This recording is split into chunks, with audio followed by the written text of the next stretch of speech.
Thank you so much for coming out. Give yourselves a hand, actually, if you don't mind. Yay!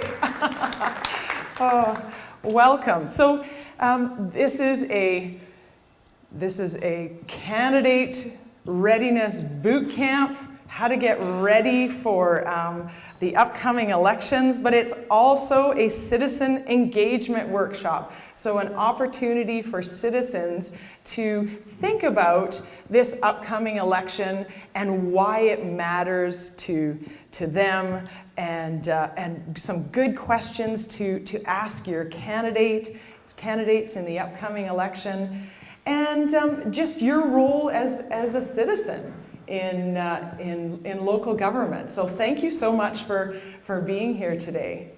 My name is Christina Benty, and I like to refer to myself as a recovering politician. And this is my business associate, Caleb Moss. He's not a recovering politician, he's actually a current politician. So between the two of us, we actually have over 25 years of experience in politics and involved as elected officials.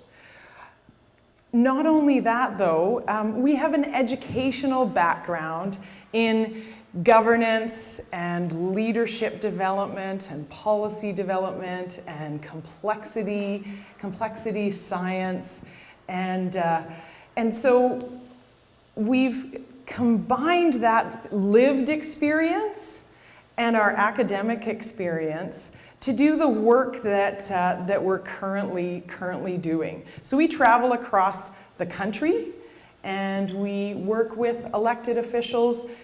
We've been working up in the Northwest Territories and the Yukon, all over BC and Alberta, and in all the Atlantic Canada provinces as well, doing governance training and leadership development. And we're both really passionate about sound governance and the importance of having the value of local government in our communities, and the importance of having sound governance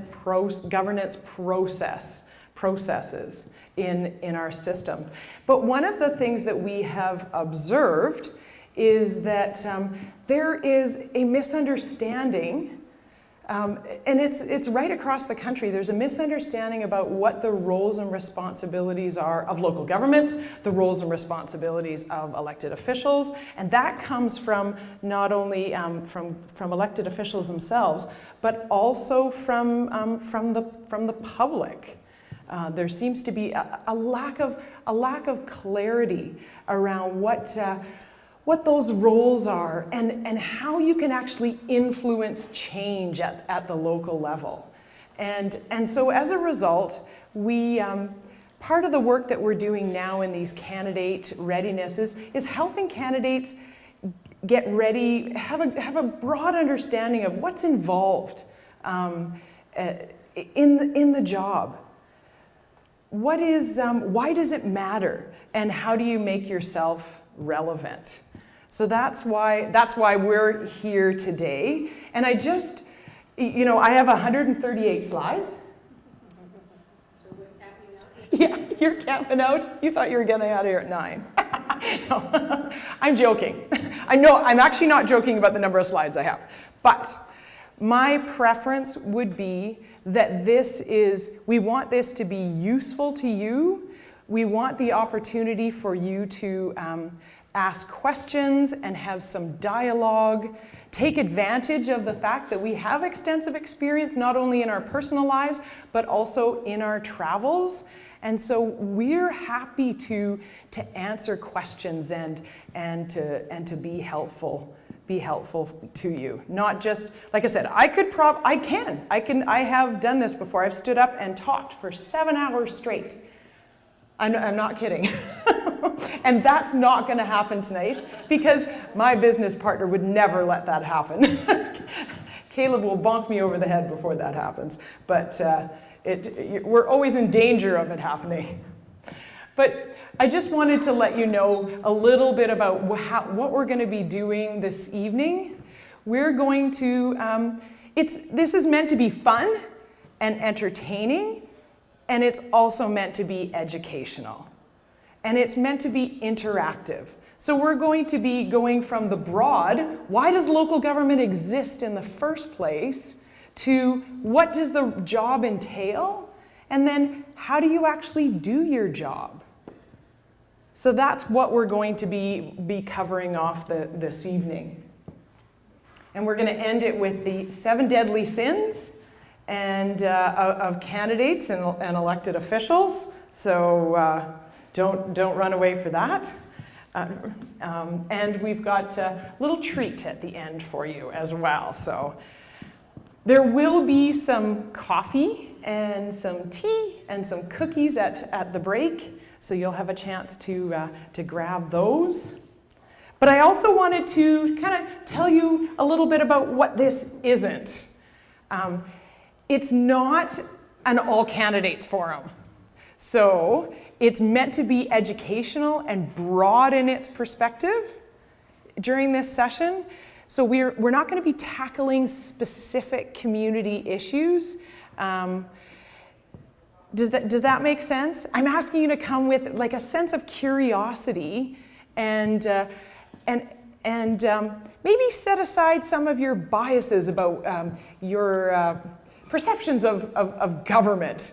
You know, you all hear the word government, it's like, oh, government, right? And local government gets lumped in with all the other levels of government. So I'm asking you to come with curiosity and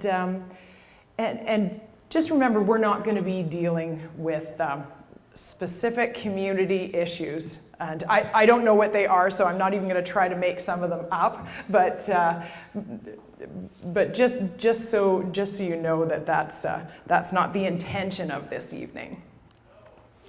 So I am curious to know, what the heck are you doing here? What on a Friday night of a long weekend, what made you get into your vehicle and drive down here to involve yourself in this workshop? And what are you hoping to get out of this evening? So I want you've got some paper and pens at the table, and if I might pick on you to kind of move to a table that's got some more folks at it, that would be great.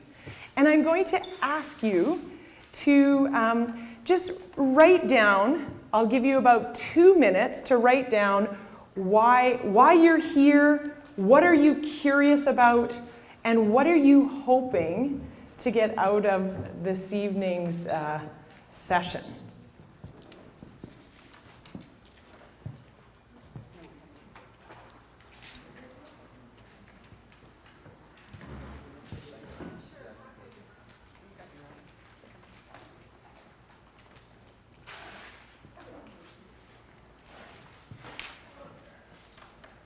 And if anyone needs paper or pen, give me a shout. We've got lots of pads of paper.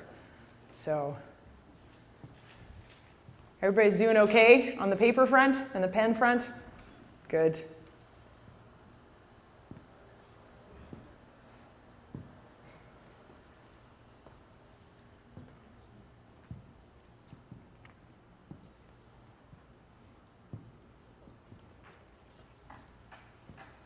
I want you to make sure that you capture one thing that you want to take away from this evening, because you're going to be discussing that with your table. So one other thing you might notice that there's a camera going. This is being filmed, but it's filming Christina and I. But if you are asking questions, your voice might be captured. So if you want to disguise it or use a cool accent, I would highly encourage it.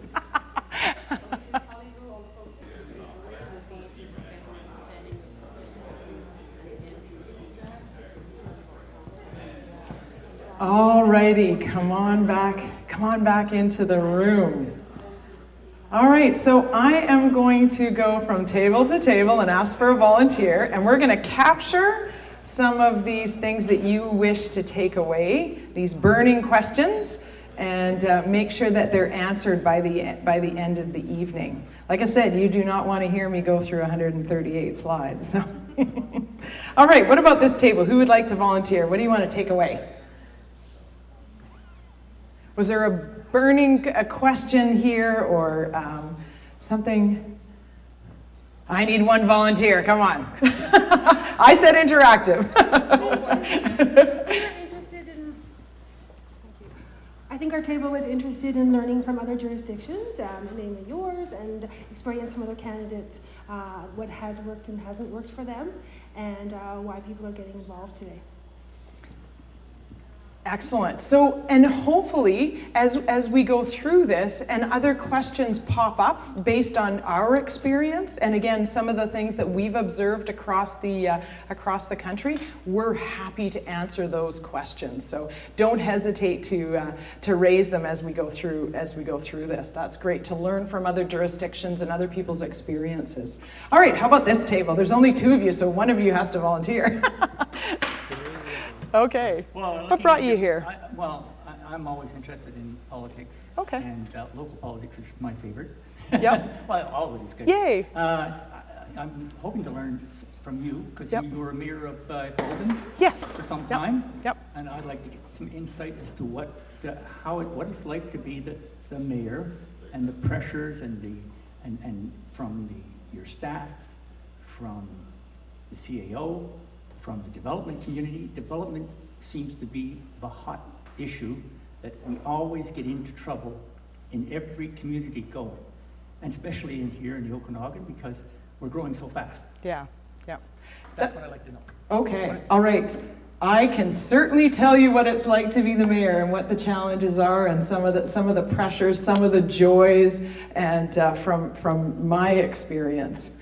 All right, who's going to volunteer at this table? Yay.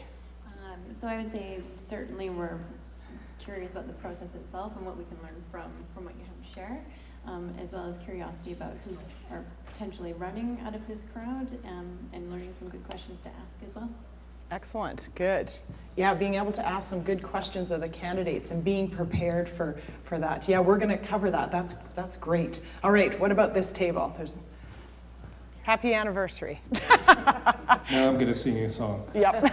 My name is Daryl Clark, and what brought me here tonight was learning about the process, the do's and the don'ts, the pitfalls that you can walk into that you shouldn't do and the community really shouldn't have to put up with. So there's a lot of stuff we can learn on that. And again, you want to see who you're running against. It's kind of like, you want to take a look around and see what's going on. And some of the scary people I'm looking at this table who I've known for years that are going to be good. They're going to be good competition. It's good to see a room full of good people. Right on. All right, and who would like to go here? I think that already covered about pitfalls and do's and don'ts, and I'm here because I've been in Penticton for a couple of years and I have no idea who's on council, who the mayor is, and what they do and why they do it and how they do it. All right. Good. And I like that you brought up the pitfalls because we're going to be definitely covering that as well. Some of the pitfalls and misunderstandings that go on in local politics. All right. My name is Jason Cox, and at our table, I think the consensus was learning sort of not just the limitations of public office, but also the possibilities. So important to be cognizant of what your limitations are, but also learning from you, as other people have said, what the possibilities are, what you can really do to make the community better off than you found it. Yeah, excellent. All right. And what about this table here? Nope. Hi. I guess we're curious who does what, mayor and council, how monies are allocated and obtained, obtained and dispersed. I forgot that part. Okay, good, because we're going to be covering that. We're going to do the organizational chart in local government. So you guys are you're curious about really important things, and these things are going to be covered. And if they're not fully fleshed out, again, please make sure that you ask us. All right, what about this table? My name is John Archer. I came here tonight to broaden my understanding of the inner workings of council from the time issues are raised by city staff to the decision-making process that council must do. And also to what other roles councillors can play in involvement in the local government. For example, board engagement in the community, and you as a representative, as a council member, what role that plays in the community for you. And I'd just like to better understand the integrity of council in its decision making. All right, good. Thank you. Nice work. Got lots of things to cover, and I believe that our agenda is right on track in terms of what we're going to be talking about tonight. So thank you for that. All right, we're going to start with the why. Why does local government exist? Okay, I'm gonna take over for a wee bit. I'm the other half of Strategic Leadership Solutions, and my name is Caleb, as Christina has mentioned. I'm on my third term on council in Golden. I also currently sit as the vice chair of the Columbia Shuswap Regional District. I come with a fairly extensive background in working with community groups and policy governance, degrees in behavioral psychology, education, and a master's degree in leadership and human systems. So through this all, I travel to places and I try to figure out what's going on and how to make it better. So I'm gonna have a question for you, and then I'm gonna go into more topics. So driving down the street today into Penticton, I hear noises and I'm looking around, and we're always observing what's going on in towns, reading papers and your council sites, and then you get somewhere and you're just like, what's going on? So there was like a big sign that says Bannock, and it's like overlooking the river, and then like standing in front of it is Elvis, like singing really loud. Is this Penticton? Okay. So that's like, okay, this is what we got going on. I thought it was a quiet retirement community. So Elvis is retiring. That's what's going on. Awesome. Okay. Well, it's an awesome introduction for an outsider to run across. Okay. So the majority of the work that Christina and I have been doing over the last number of years is working with municipal councils, both small and large, on governance, from strategic planning to functional internal systems to relationships in HR with staff and councils. And in doing so, we're both teaching and we're learning.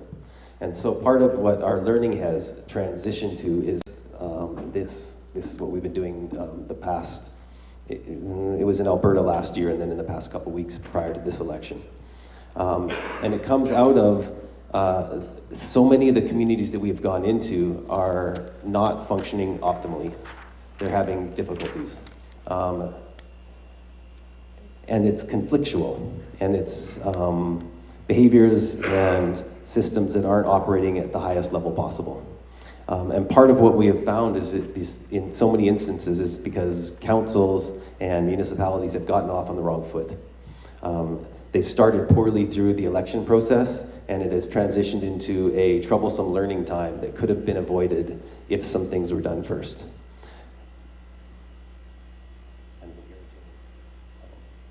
It's okay, sorry, I was making sure that it's not the microphone humming, it's coming from elsewhere. Well, we shouldn't stop that then, should we?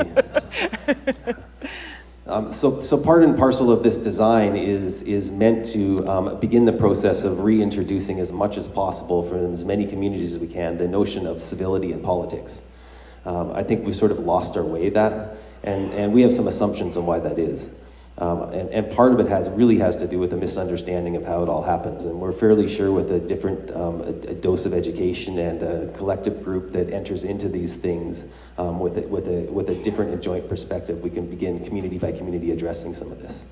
Our assumptions, partially Christina has touched on, which is local government gets lumped in with provincial government, it gets lumped in with federal government, and it gets lumped in with North American government. Mm-hmm. So much of the rhetoric that we get to listen to from south of the border and in Ottawa gets taken out on municipal staff and municipal mayors and councils in a way that seems unfair.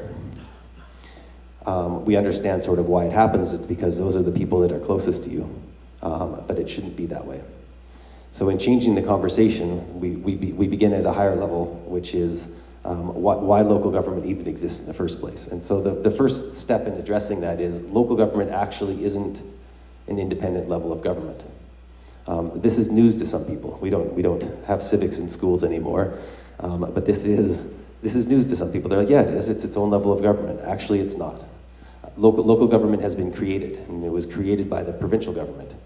In fact, it is a creature of the provincial government. It must be responsive to it, and it answers to it. There is a notion often by people who run for office and by citizens that municipalities have control over things that they do not.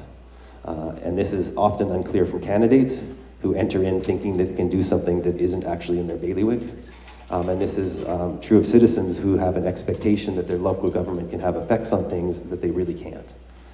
And so when I talk about this, it is along the lines of workers' compensation, water regulations, tenant housing acts. All of these things are set from somewhere else. So the local government has to vet much of what it does in response to provincial regulations. One that you will find endlessly that causes difficulties everywhere is the building code. That somehow there is an expectation from people who are building that they can have staff circumnavigate the building code, which legally they're not allowed to do. So very much of the troubles that come out of local government is an expectation that they can do something that they cannot. So this leads us to, why does local government exist in the first place? If every one of us as citizens and every one of us as candidates and then elected officials understood foundationally of why we existed in the first place, it makes it much easier to build a conversation off of that and progress towards those things that make your communities better. So I'm going to do a little check, and this is everybody at the table is going to, in a succinct sentence, something small, should be able to, and this would be super awesome if everybody knows this, then we're going to be done at 6:45, and because you guys all got her dialed. So at your table, you're going to write one sentence. Why does local government exist in the first place? After that, I'm going to have you as a table compare your answers. If they're all exactly the same, awesome. If not, as a table, choose which one you collectively believe answers that question. Simple question, why was local government created in the first place? What is its purpose? You bet.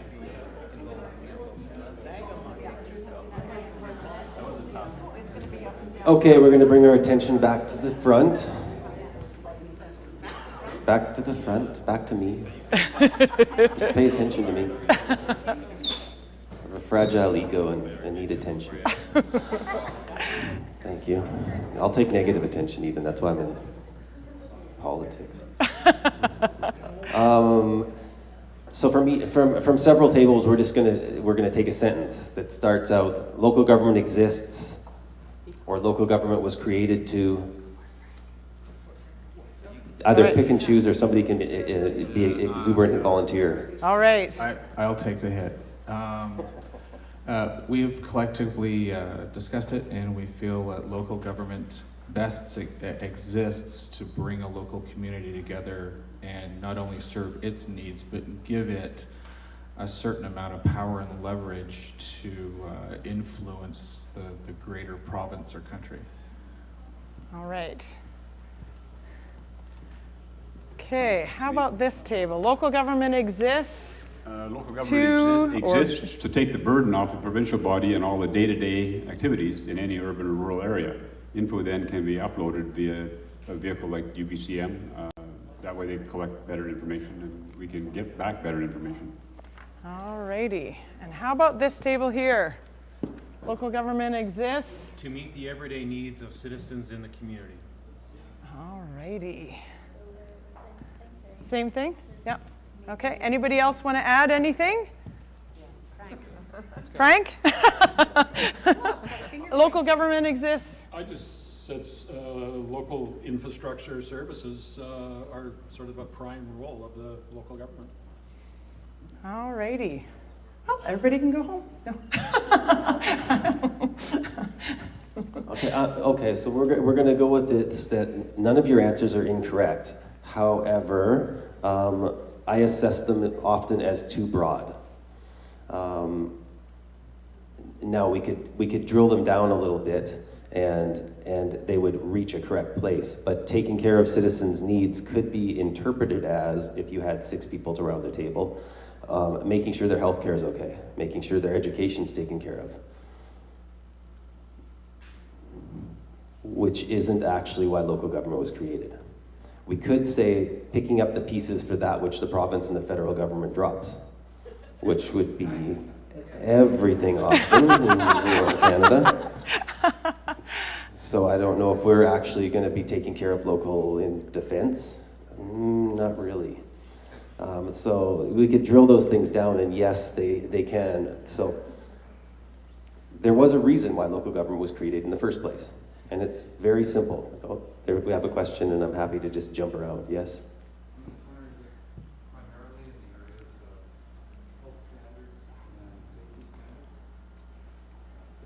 That is generally a provincial or federal role.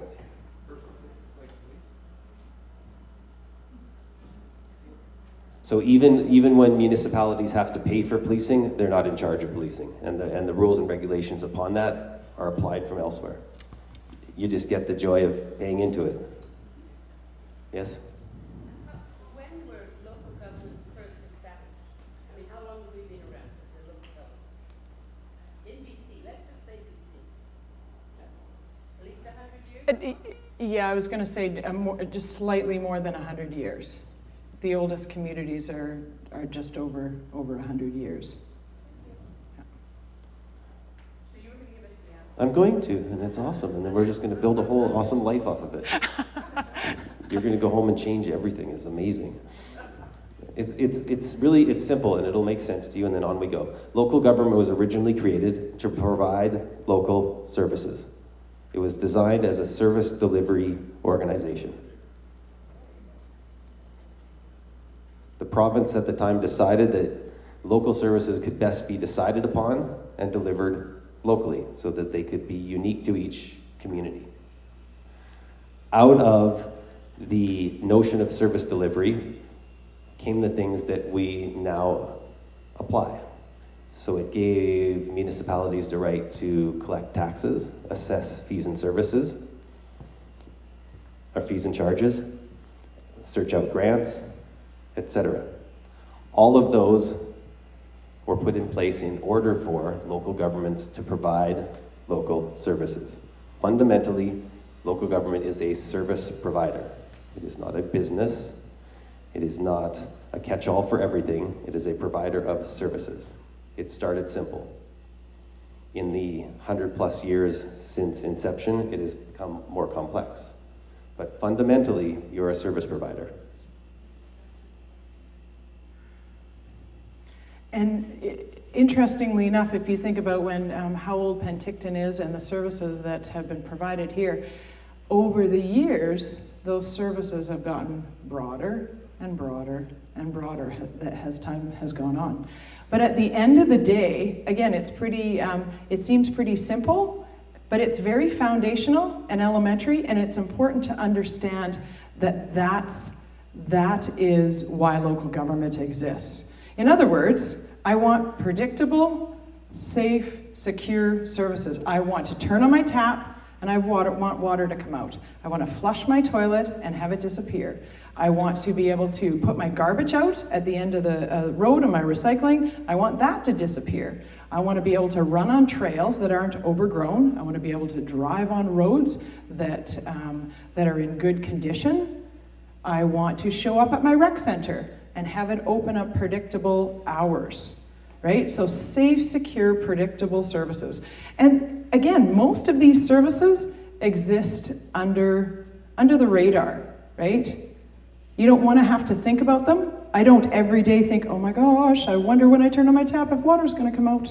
I don't have to. When I was in Mexico, I did, right? I wondered if water was going to come out, and I wondered if I was going to get hot water, and I certainly wondered if I was going to survive my cycling trip down the sidewalk due to all the potholes. But it's that safe predictability. And again, this is the foundation of local government. And so let me ask you another question, and this is just a rhetorical question. I want you to think about it, and that is, who actually provides the services?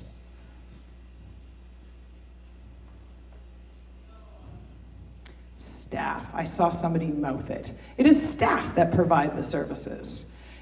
Staff are experts in their field. Their job is to provide services to the community. They're experts in their water operators, engineers, recreation programmers. All of them have an education and experience in order to deliver services. So then that actually begs the question then, why do we actually need elected officials? Right? Why would you need elected officials if staff are delivering services? Because staff doesn't need help from council, right? Council, they don't need to find out how to what formula they should use to put on to salt the roads, or how to run a recreation program. And again, very, very elementary, but really foundational in terms of why local government exists and why we need elected officials. And I would suggest we need elected officials for two very foundational reasons. And the first one being, they represent the community on what services does your community need and want now and into the future, and at what level.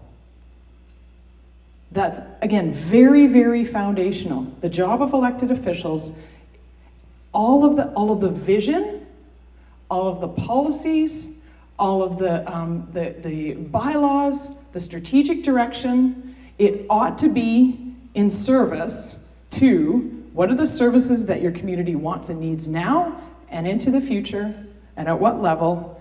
And then here's the other strategic direction that is very often missed, and that is, what are the services that your community is willing and able to pay for, right? It's that balancing act.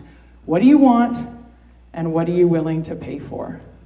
And that willing to pay for has been missed often. It's kind of like if you went to a restaurant and you kept ordering off the menu, and you ordered a nice bottle of wine, and appetizer, and dinner, and dessert, and after dinner drinks, and the bill came, and it was $300, and you said, I'm not paying that.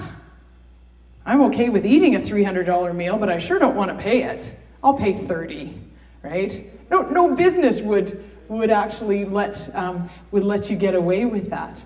And yet, collectively, right across the country, we've kind of allowed that to happen. We have, there was a flurry of infrastructure investment in local infrastructure right across the country in the 50s and 60s. And one of the things that, there was a lot of investment in capital projects, but one of the things that we failed to do was to take into consideration what are the full costs of operating this infrastructure, what are the full costs of maintaining this infrastructure, and what are the full costs then of turning around and renewing that infrastructure when it needs to be renewed, right? And so that's been the missing piece. And so I'm going to tell you a little bit about my own experience as a recovering politician.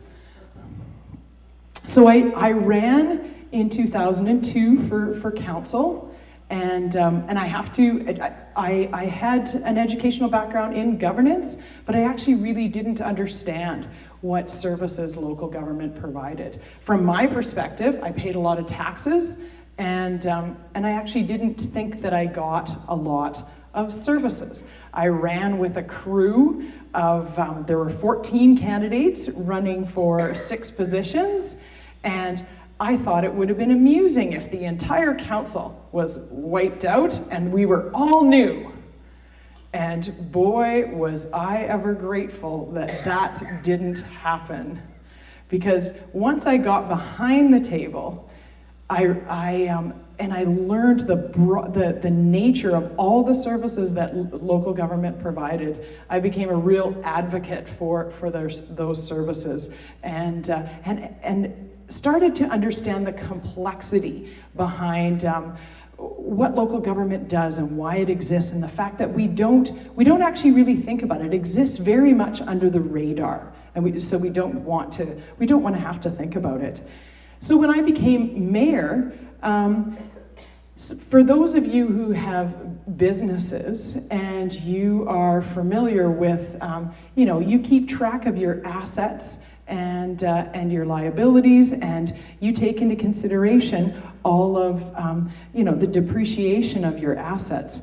Well, when I became mayor, local governments just started talking about their assets depreciating, and all of a sudden there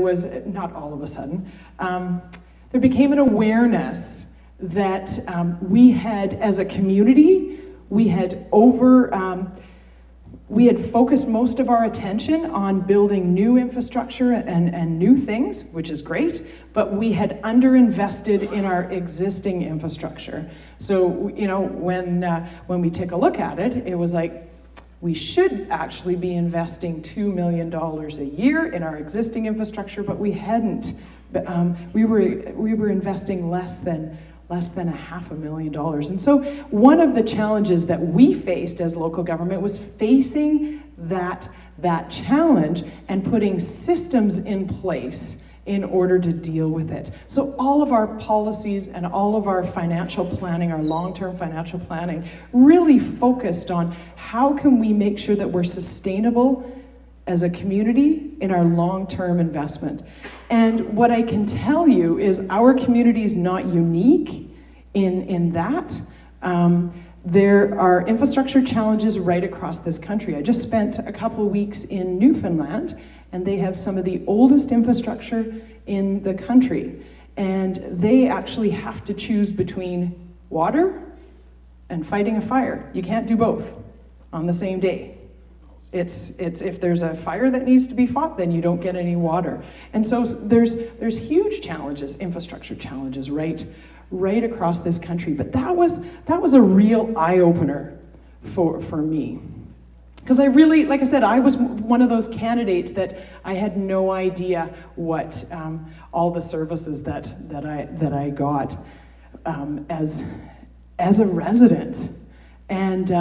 And as I became an advocate, I would travel, throughout the community. I went into the schools and talked about all the services that local government provides and how cost effective it was, and went to the Rotary and went to different community groups to really raise people's awareness, because local government does a really good job of providing services and very much under the radar, and they fail to celebrate and acknowledge all of the good work that they do. And like I said, from our community's perspective, this is what we were doing. Our job was, how can we stop the erosion of what's happening under the radar that we're not aware of. So why does this matter, and why do we need proactive leadership? One of the things that I would hear, and I still hear this around the country, is, well, we need less government. There's a lack of recognition. It's like, oh, we need less government. We need to get rid of government. And I always say to people, if the federal government disappeared, it might take you a couple months to notice. And if the province disappeared, it might take you a week or so. But if local government disappeared, it would actually, the second you went out to go to the washroom, you would know, right? right? And so again, very foundational, basic services. So if there was no local government, there'd be no, no water, no sewer. And we take those things for granted. They exist under the radar. And it's not just about providing you water and sewer. It's all of the underground assets that actually do that, to make sure that water from its source gets into your tap and that it's clean, clear, and predictable and safe. And that's where the safety regulations come in. So this is a community of Courtney, and when they were doing their inventory, they captured, here's all of the components, the different components of actually providing water and sewer. Same with if local government disappeared, there'd be no solid waste management or recycling. And I don't know if many of you have been in communities where, or have gone and visited countries where there's no recycling or no garbage. It's horrible, right? Like I said, I want to be able to put my garbage out at the end of the driveway and I want it to disappear. There'd also be no transportation networks or road maintenance. One of the things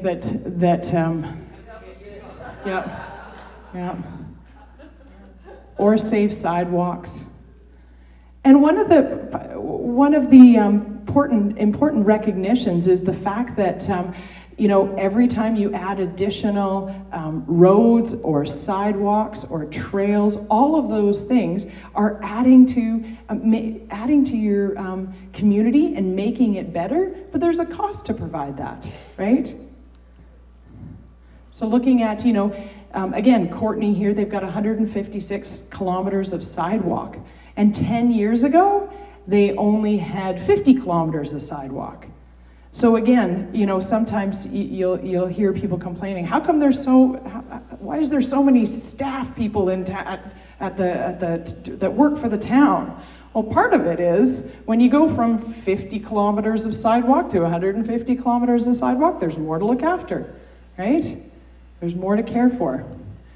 So if local government disappeared, there'd be no planning and zoning. That's a huge role for local government, and this was brought up earlier, and that is the role of land use planning. That's a huge, significant role for local governments, is land use planning. And I know in my community, planning and zoning was a hot button topic. People said they hated planning and zoning until there was a gas station that wanted to move in a residential area, or a business that people didn't like that wanted to move into their area. So zoning and planning has a huge impact, and it's a huge part of the role of local government. Also, development permits and bylaws, another significant role. If local government disappeared, there'd be no bylaws. And it's important to understand that bylaws are very much driven, they're created in response to community issues. You wouldn't need an animal control bylaw if everyone just automatically picked up their dog poo or made sure that their dog was looked after and respectful. You wouldn't have to have, but bylaws are always in response to community issues. You wouldn't actually have to have a bylaw about, encroachment of buildings onto other people's land if everybody was respectful. But the reality is we need those things. It was kind of funny in our area, out in the outside area, they were debating a noise bylaw recently. And part of the reason they were doing that is that the RCMP was receiving calls about noise complaints. The funny thing about that was that there's no noise bylaw, and the folks were saying, well, you need to do something about this. And there was like, well, there's no law. And you can't enforce a non-law, right? it can't happen. So it's important to recognize that those bylaws are in place for a reason, and that's a huge part of the role of elected officials. Also, if local government didn't exist, these are the public recreation services and arts and culture. all of that, all of those things in our communities would be, they would be gone. And those are the things that provide the foundation of our community. Those are the fabric of our community, those recreational facilities. And oftentimes you'll hear, you will hear people say, well, they'll be like, we just need to provide core services. But if you only provided core services, those those important essential services, then you wouldn't be providing things like recreation, arts, and culture. And those are the things that investment in your community is really, really valuable and significant. So recognizing that all of these things exist under the radar and provide those seamless, safe services that everyone comes to enjoy. Same with emergency services. If I have a fire, I want to be able to phone the fire department, and I want trained firefighters to show up at my house. I don't want just a gang of people that don't know what they're doing. I want trained firefighters showing up at my house. So recognizing that all of these things are the foundational parts of your community. And local government, it exists in a very complex environment. It's infrastructure intensive services, and it's services that the community relies on every day that you don't want to have to think about. And so much of it kind of exists under the radar and we take it for granted. And I have a little video to show you what happens when you take things for granted.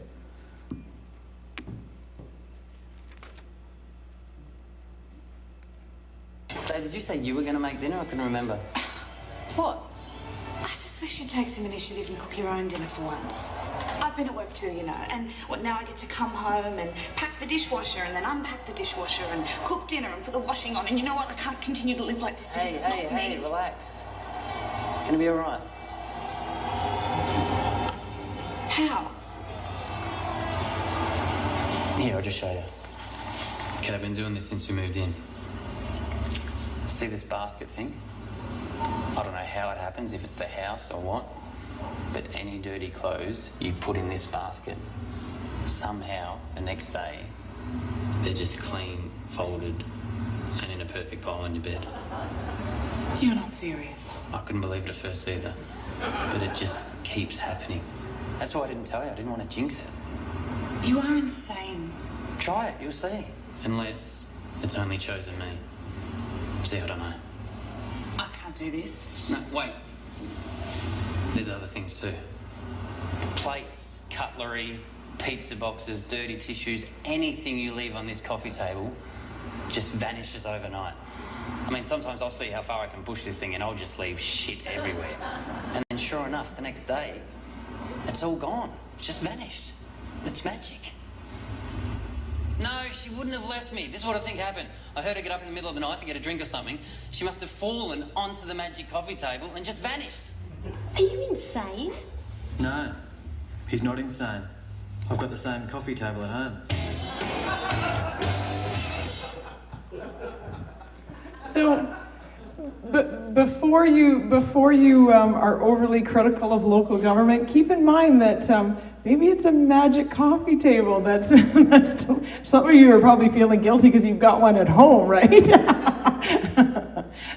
But it begs the question, you know, if we like it this way, how do we make sure that we put systems and processes in place to make sure that the why local government exists can continue to exist? And really, that is the decisions that elected officials make is always in service of that.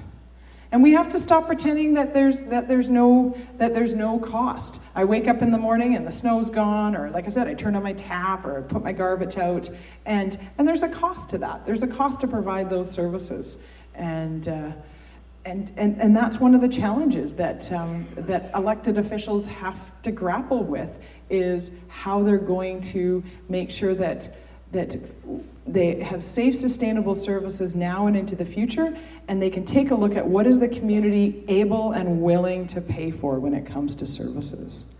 So that was kind of capturing the why, and next we're going to get into the what. What does the role itself entail? But first, before the break, we're going to give you 10 minutes to discuss amongst your table, what are some of the community-owned assets and services that you enjoy, that contribute to your quality of life? And then think about what are the assets and services that contribute to your neighbor's quality of life. You know, say for example, if you have a young family, then all of a sudden parks and a skateboard park and slides and pools, all of a sudden those come into play. And you may not use those, or you may not be interested in those, but what does your neighbor want as well? What is your neighbor interested in when it comes to services? And what if they aren't the same? And there's a reason for that. So I want you to actually just have a discussion at your table about that. What are the community-owned assets and services that contribute to your quality of life? So thinking about your community, what are those services that local government provides? And if you're unsure about which services are local government and which services are other levels of government, give us a shout and we'll work through that with you. So sitting at your table talking about the services your community provides that the local government provides.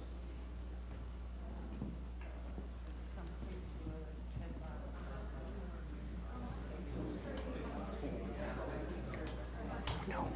Oh my gosh, no way.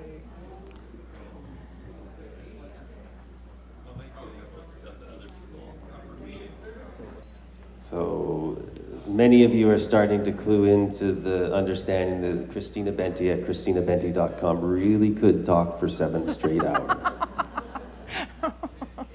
I've seen it. It's horrible.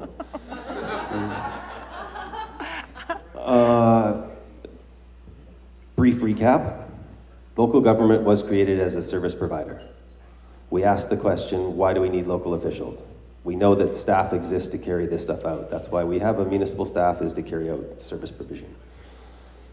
The reason for these questions are, and you all probably recognize this, we don't have unlimited resources.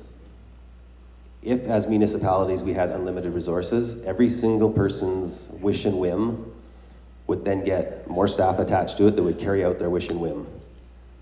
If you wanted giant plastic mountains built in your town, you could build giant plastic mountains. If you wanted bubblegum fountains, you could have bubblegum fountains. You could have a rec center for everybody.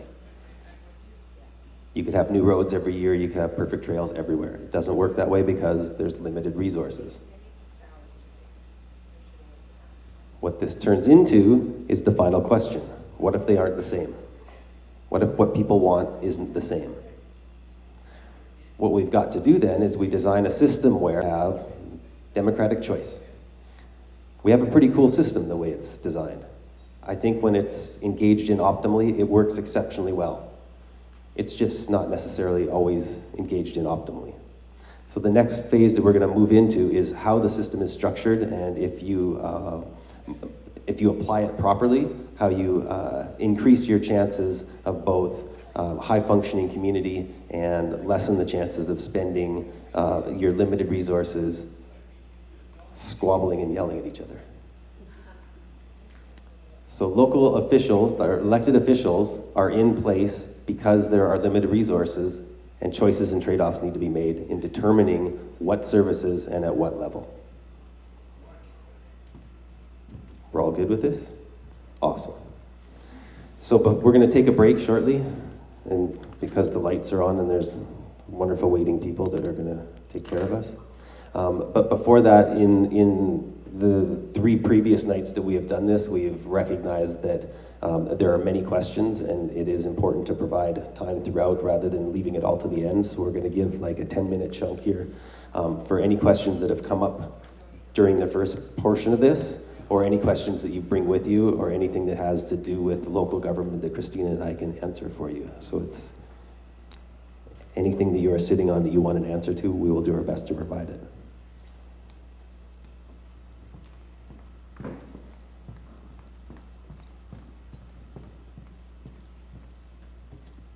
In the province of British Columbia, we have something called an official community plan. Every city and town has one. Could you tell me why councils and mayors ignore the community plan, which is supposed to be the vision of the people who live here? And they ignore it time and time again. I've seen the community plan developed here when I first moved here, and within a month or two, we were making changes to it. Well, what's going on? I'll take first stab at this. It is mandated that you have an official community plan. Also, fundamentally, they have to be followed. You can't actually deviate from them in massive ways. They're also meant to be living documents, which means they're meant to shift and change. They're not meant to stay static. Oftentimes, the interpretation by people is different than they read in them. And so it may appear that there is a deviation, but it's not always actually the case. They're very complex documents, and they take a long time to do. In an ideal world, every 5 years you would redo them. It doesn't happen like that anywhere. I think we're 12 years in Golden, and doing well. Yes. So, for Penticton? Yes. If communities remained the same and its demographics were the same and their desires and needs were the same, you wouldn't have to change community plans, but things shift and change. The first thing that comes out of an official community plan is zoning bylaws and your land use planning. So as soon as you change and put in a new community plan, you're addressing how your land is used. Yeah, and undoubtedly, this is one of the challenges that local governments face, because they're very developing an official community plan is very resource intensive and requires a fair amount of public consultation. They have a tendency to be very broad statements, and oftentimes the public will use broad statements, and everyone will have a different interpretation, like Caleb said, of how that should be interpreted. The official community plan then feeds into your zoning bylaw, and your zoning bylaw can't contradict your official community plan. It's supposed to go optimally. It goes in sequence, and like Caleb said, it needs to be updated on a regular basis. That being said, it's very, very resource intensive. We did ours, and it took, and it was something we focused on heavily. It took 1.5 years of significant process before we got the official community plan. It also took several years later then before the zoning bylaw was updated to reflect the official community plan. And ours definitely needs to be redone as well. But it's a foundational document, and I would say often local governments have a tendency, because of the heavy workload that goes on within the organization, it tends to get put off periodically. This is not uncommon.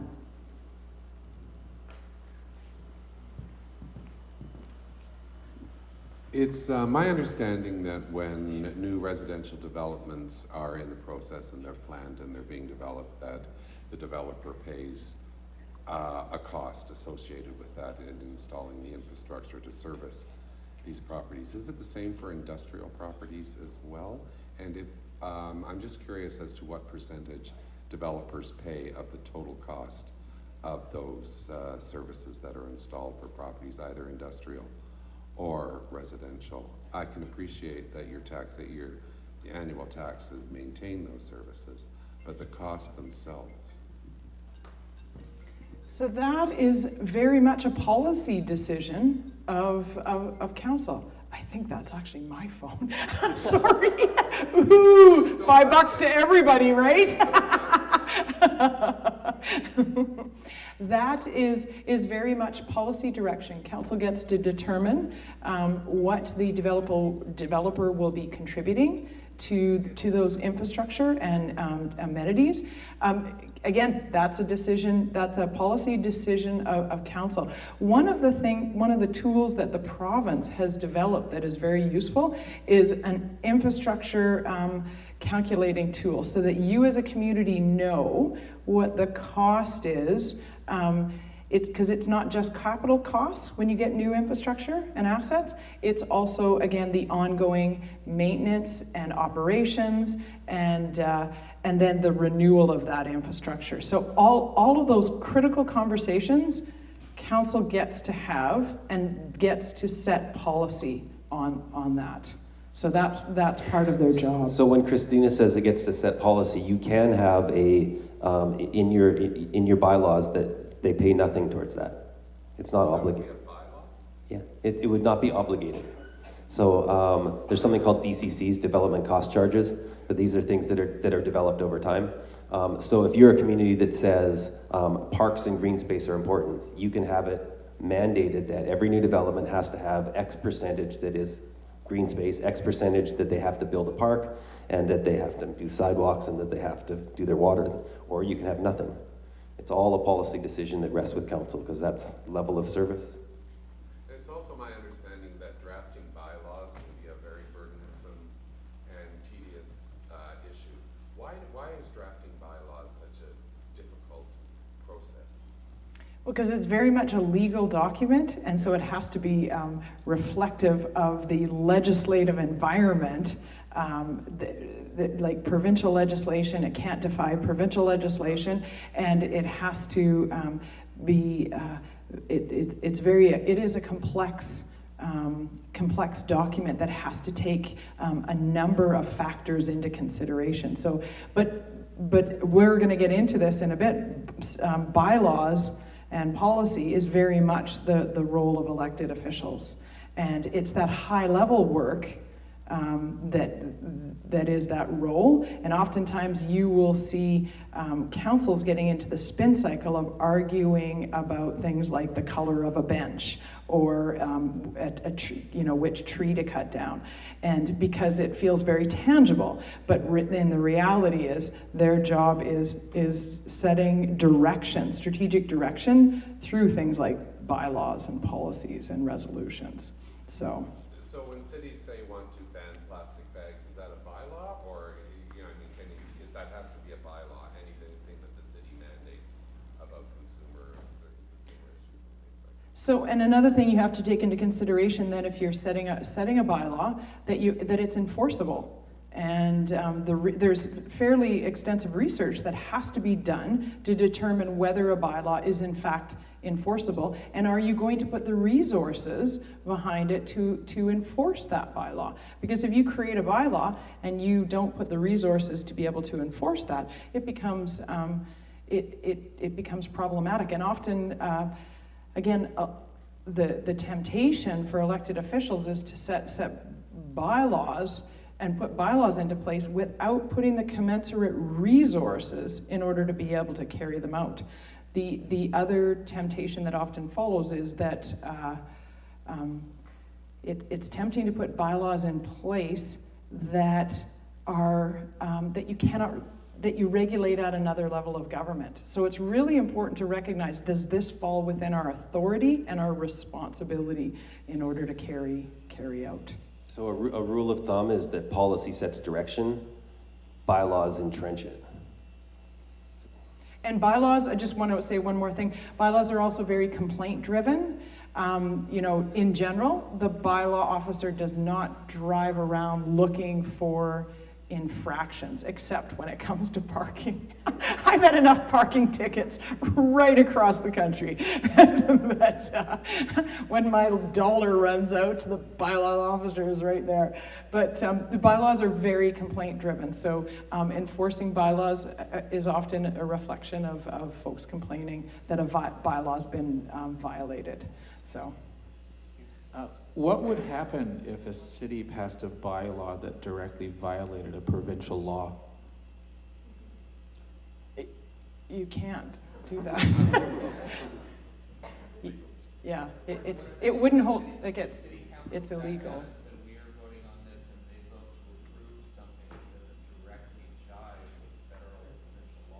In all of my experience, that would be caught by staff and legal, and their obligation at that level trumps whatever your council wants to do. They have an obligation legally.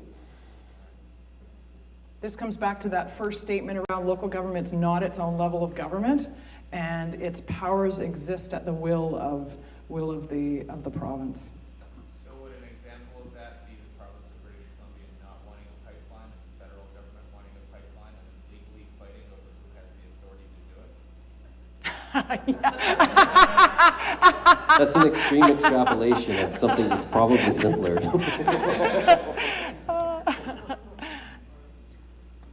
Municipal governments are under provincial jurisdiction, so it's not the same. It's not like federal government and provinces fighting. They have co-equal powers. Municipalities are under provincial. And again, that's often poorly understood. It really is. All right, any other questions before we take those breaks with the amazing cookies over there and coffee? Yes, all right. Why does an MP makes $170,000 a year, an MLA makes $140,000 a year, and a mayor makes about $35,000 a year? Is that controlled also by the province? And then a councillor makes $15,000. Council determines their own pay scale. Yep, council determines their own pay It's scale. called a remuneration bylaw, Yep. and it determines it. I made approximately 10 cents an hour as mayor. So at so any you know. point in time, any municipality can change their pay scale if they want to. Yep. And when we gave ourselves a 10% raise to, $5 more, and there's often a reaction. But yeah, councils, they set their pay scale, they set their remuneration. And why do we tolerate paying that much money to the MP and the MLA when the mayor gets that much money? We're municipal government experts, not. Yeah. If anybody's got Let's magic revolt. coffee table, baby. Let's start a tax revolt. This is awesome. I just wanted to mention, I'm a member of the senior center here, and this center is run by volunteers, and the baking and the coffee is all provided by volunteers. And Ambrose is our wonderful cinnamon bun maker, and he is 90 years and 6 months old, so please, thank you. All right, thank you. That's awesome. Okay, you can't tell us they're cinnamon buns. Okay, you have to come on Thursday. Awesome. All right, that's a great time for a break. And thank you, sir, for being here. Thank you to you both for being here and providing us with cookies. There's tea, there's coffee and decaf. Come and chat with us, okay? And we'll take a break for about, let's say, 15 minutes. Caleb's gonna he needs a break, he said. We've been chatting, and I actually need his help. I need you to draw and yes. Volunteer password? Oh yes. Okay. So if you're looking for Wi-Fi and you need the Wi-Fi password, it is volunteer. Correct? Yes. Okay. Awesome. Good stuff. Okay. So we are going to get into the organizational chart, and I'm wondering if you can help me by drawing it out.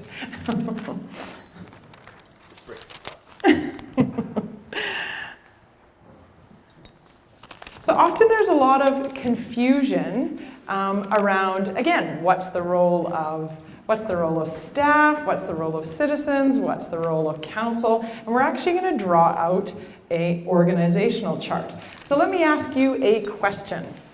Who's on the top of the organizational chart? Staff? The citizens. I heard that a couple times. The public, the citizens. Yep, so that goes on the top of the organizational chart. So let me ask you another question. What do citizens get to decide? Everything? Whoa, that would be a terrible system, yeah. They get to vote. That's right. It used to be 3 years, and now it's 4 years, and this is the first time we've gone to a 4-year cycle. Citizens get to vote. That's what they get to do. And every 4 years, you get to vote for your elected officials. And they also get to bear witness to the business of council. That's what they get to do. There's only, oftentimes you will hear murmuring, councils making decisions behind closed doors. Let me assure you, they can't. Local government is the most transparent level of government, whether you believe it or not. It is. All meetings and decisions are made in open council meetings, except for land, labor, and law. That's the only time that you can go into a closed meeting. And that is designed to protect the corporation. Land, labor, law. The rest is all transparent. And so fundamentally, by design, if council didn't want to, they don't have to listen to people until the next election. You can consult the public. It's very No, we're fundamentally. Theoretically, yeah. Because they are elected to represent the community. You have, as an electorate, said, I put the responsibility upon you to represent me. And that's why we have 7 people, or 9 people, or 5 people, because the electorate gets to decide once every 4 years who is going to do the job on their behalf, because we can't have everybody having an opinion all the time. It would not work. That's why we've constructed a democratic system with an election. There is a misunderstanding sometimes that you get to elect people and then you get to have your opinion consistently for the next 4 years. It doesn't work like that. That's why you have to be careful who you choose and how you go about this, because they are representing you. And then you put your faith in them and let that happen and play out. Now, that doesn't mean that elected officials don't consult. That's part of what happens. But it is not a fundamental responsibility of the electorate to consult upwards all the time. You bear witness, you vote. You'd like to ask a question? I can see the look on your face. How do referendums come about if, is it some issue that all of a sudden explodes? There's been talk about referendums in Penticton before, but how do referendums can come through where there's more voting by the public on issues, not on council? Yes, that's correct. Council gets to decide whether they're going to have a referendum on a specific issue in their community. So for example, when we were removing fluoride out of the water system, and we no longer wanted to have fluoride in our water, we had a referendum. It could only be taken out by referendum, according to the bylaw. The other reason that you would have a referendum is if you were looking to go to long-term borrowing over a certain amount. And then you can do what's called the alternate approval process. And just telling you the legalities of how it works. So you can go to the alternate approval process to borrow funds, and then what is it, 5%? If 5% protest the borrowing of funds, then council can kill it. Is it 10%? 10%, thank you, I forgot. And that changed actually over the years. But so if 10% of the electorate sign a petition, then it has to go, then council can decide to kill it, or they can decide to go to referendum. And I certainly faced that as mayor as well. We had a huge project in our community that failed the alternative approval process, and we went to referendum to borrow the funds. There's often some misunderstanding from the public. That is a tool. Alternative approval process is a tool that council can use. There's sometimes a misconception from the public that it is being underhanded. It's not. It is a tool that local government can use when it comes to borrowing funds. All right, back to our optimal governance system. So, next we have mayor and council.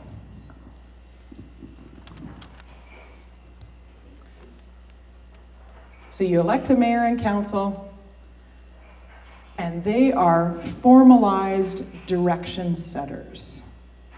And the way that they set direction is through policy, through resolution, through bylaw.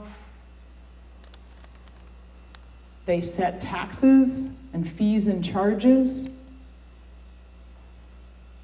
They establish the long-term financial plan. So their job is to make decisions, or to set policy, and then get out of the way and let staff carry out that policy. So their role is political. Their job is political. They're not problem solvers for staff. And oftentimes there's some confusion, and I, again, see it right across the country, where folks are elected and they think it's their job to problem solve for staff. And they get caught up in the spin cycle, like I said. What's the color of the bench? Which tree are we going to cut down? What formula are you using to de-ice the roads? You don't get to decide that. Council gets to decide the overarching strategic direction, and they do it through policy, bylaws, resolution, strategic direction. That's the political role. At no time does council get to tell staff what to do. Council gets to say the what, and staff deliver on the how.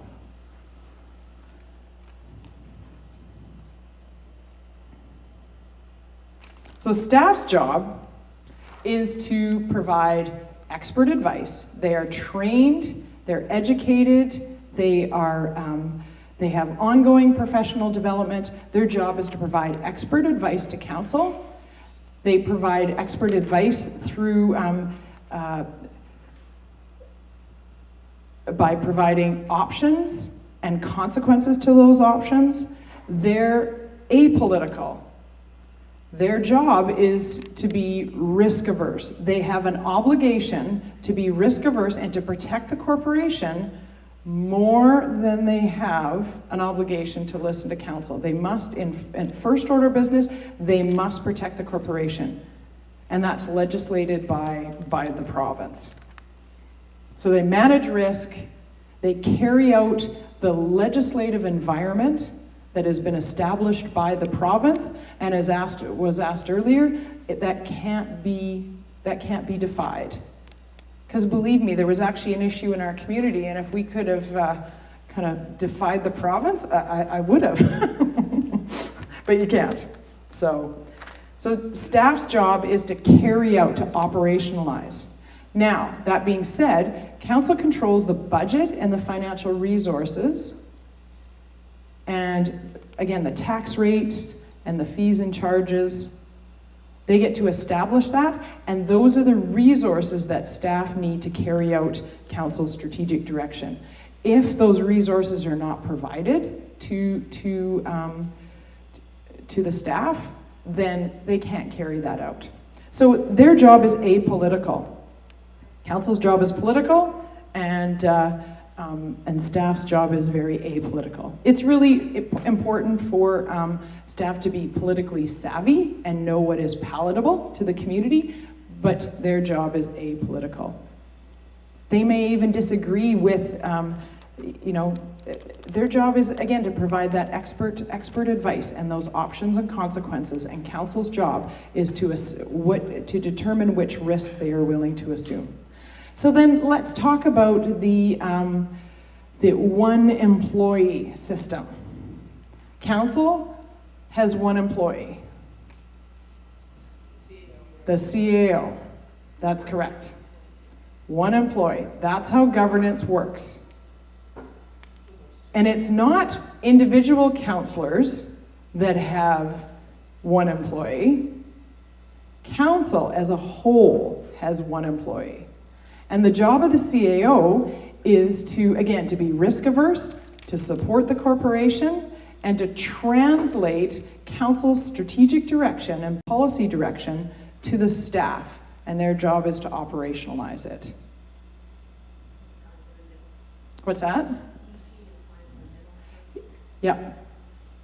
Yep. They're in the middle there. They're an apolitical body, and their job is to be politically savvy, but not political. And then there's also the unique role of the mayor. And again, there's some confusion. There was confusion in my community around what the role of the mayor. The mayor's job is to, first of all, to be the spokesperson for the community. And the mayor's job is to reflect the will of council when communicating to the community or other levels of government. The mayor cannot just go off and do their own thing outside of council's direction, even if the mayor disagrees with council's direction. Once council's set direction, the mayor gets to be the spokesperson for the direction that council has set.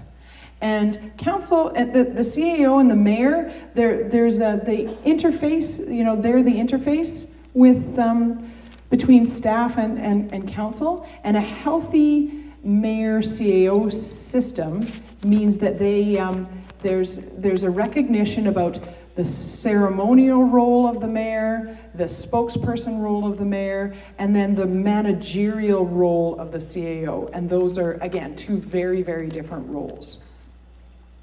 The mayor's job is also to facilitate, to chair meetings and facilitate council and facilitate the team. And in an optimal system, the mayor would work to build relationships with the team, to have a good understanding of, where their team's coming from, and have some discussion about decision-making processes, expectations, and some agreement.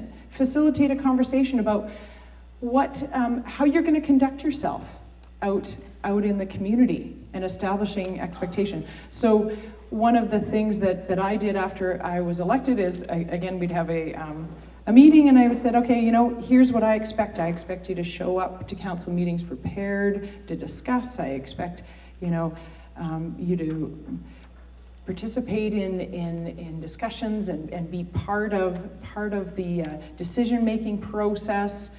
But I also let the rest of council know I can't read your mind, so you have to let me know what your expectations of me. So the mayor has very much a ceremonial role. Some of the misconceptions, and I experienced this, is that I had unilateral decision-making powers and could override the rest of council.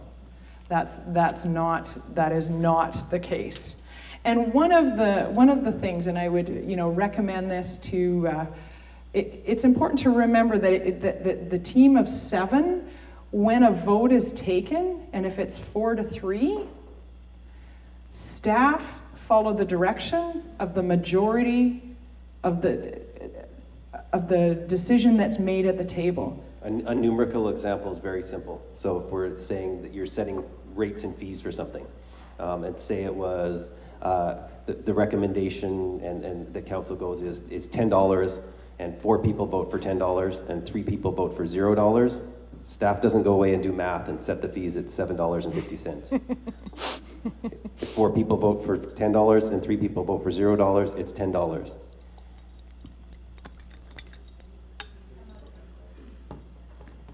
I'm going to come and grab that question there. All right, probably do without that. Okay. Just, where do you draw the line in terms of getting information? Something's happening in your community, and you're being asked to vote on it. Are you restricted to getting input through your staff, or can council or the mayor make direct inquiries of the people within the community? Of the people, sorry, Of the oh, okay. absolutely directly affected parties, perhaps. So again, part of your council package would be would include, like on the agenda, you would have an item where you needed to make a decision. There would be a staff report, and again, staff's job is to provide expert advice and options. Their job is to be apolitical, so they provide here are the options and here are the consequences to those options. And then council's job is to debate at a political level amongst themselves what risk they're willing to assume and what decision they're willing to make. In terms of information, every council's different in terms of how much information they require to make a decision. And that's part of, that's kind of the art of politics, because you'll have some councillors that need reams and reams of information to make a decision, and you'll have other councillors that don't necessarily feel that they need that extensive amount of information to make a decision. So part of the juggling act for staff is deciding how much information does council need. And so as council, you get to kind of set that temperature gauge a bit around how much information is acceptable. Because if one person needs an outrageous amount of information to make a decision, there's resources that are required to be able to provide that information. So council can actually say, I feel like we have enough information to make a decision. Here's where we're going to draw the line. So they get to decide that. You can't, one person, the other thing, and staff will do this, if there's inquiries from council on, specific items of information, staff will provide it to all council. They will not just give information to one person. Staff's job is to provide information to all of council so that everybody has the same information going into the decision-making process. And I'm just going to tag a little further off of that, and then we'll come to your question, which is seeking additional information externally, which is okay, but. And it's okay as a counselor to want to educate yourself further. That's great. The but part is where there's a problem. So we all have access to the staff report that gives us the information to make a decision. If you are accessing information elsewhere and then coming in saying, I talked to a different engineer and I have additional information, we need to vote this way now. The rest of council doesn't have that same information. It hasn't been vetted through the municipality in the same way. The engineer might actually have no idea on how things operate that way. There's too many other factors where that's coming in from. So you have to take those types of information from an exterior professional with a grain of salt, just as you have to take the information you get at your coffee shop or from your friends or on social media with a grain of salt. Just because it's said out there doesn't mean it has the same weight as what has been controlled through your organization. Thank you. Given the amount of civic education that we need to do in the community and the learning curve of counselors coming in to new councils, I wanted to ask you both, because you're multiple term counselors, and I'm not sure if you served more than one term as mayor. I did 2 terms as mayor and 2 terms on council. If you could speak a bit to that learning curve and how you felt your efficacy was as both a new counselor and an experienced counselor. Yeah, absolutely. The learning curve is fairly significant, and it's very time consuming, and it's one of the challenging jobs where you actually you don't have to have one speck of qualifications. to run for council. You just need to be 18 and a Canadian citizen. I could be running for mayor here in Penticton. And so that's one of the really key responsibilities of a councillor and of an elected official, is to educate themselves on what the issues are and what the structure is. And there's a lack of civic education within our system that actually provides that. So you get a package when you go pick up your nomination package, and there's tools and resources in there to kind of outline what those roles and responsibilities are. But you also learn by doing, and you learn by mentorship.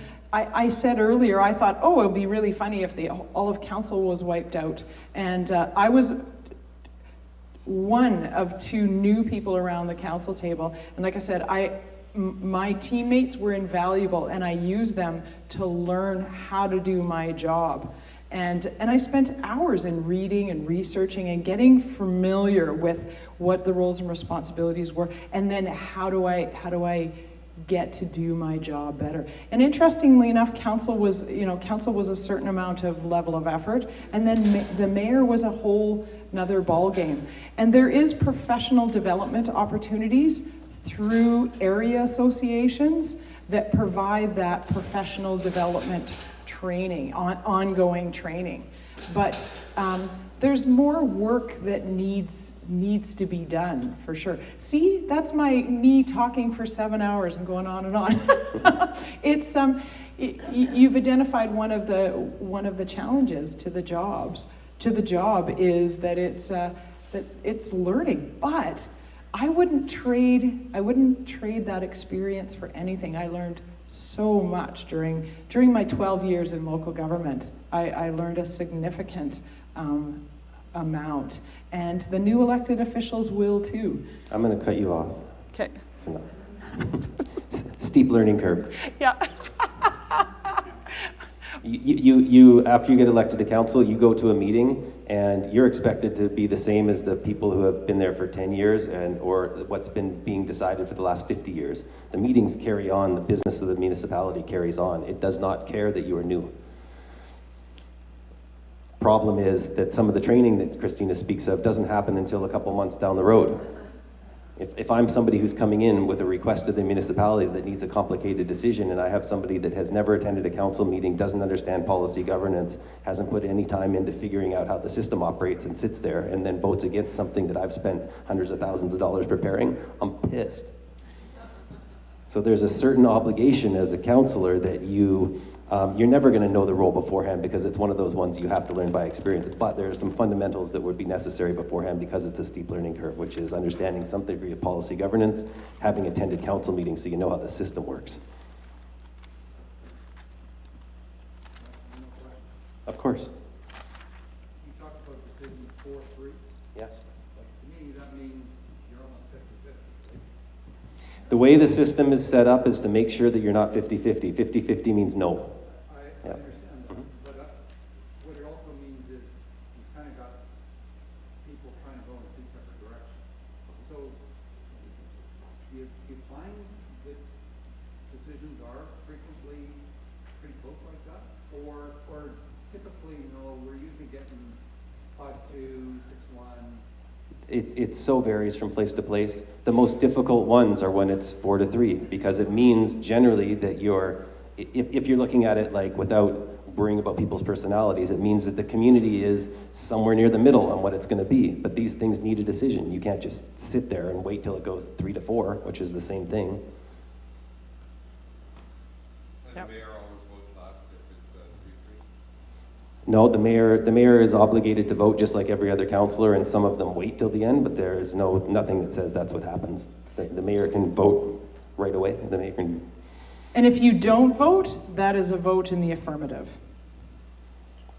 So, there's often a perception that, oh, the mayor's not voting, he's waiting to see if there is a tie. There is no abstaining, there is no putting your hand up a little bit, there's no voting in 2/3, I kind of care, I'm not really sure, there's none of that. I It's kind of yes like or no. this idea, or this rocks and I want it. Yeah, it's, and again, that's the way the system is set up. So. What's that? To get out of the vote, you can go to the washroom. You can go to the washroom to get out of the vote. That, yeah, really? So, when there is a discussion and one of the council members has to leave because there's a conflict of interest, what are the guidelines around conflict of interest? Are there guidelines? Yes, so there's a couple of guidelines. If you have any pecuniary interest in the decision that's being made, then you should leave the room. It is your obligation as a councillor to check your moral compass and determine whether you should get up and leave the room in a vote. And generally speaking, any municipality, you can ask your staff if you're uncomfortable to say, does this look like if you're concerned.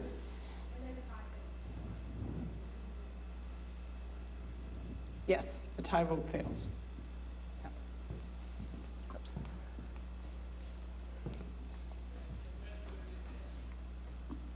Are you going to tell us about, I asked you earlier in the break, about the pressures that, as a mayor, from wealthy people, from developers, all kinds of people who want to do things in the city. Did you have to face those pressures? And I'm going to come back to that optimal system right there. As mayor, it's not a strong mayor system. It's a weak mayor system. You get one vote like the rest of council. And you get the council, you elect. You get the government, you elect in your community.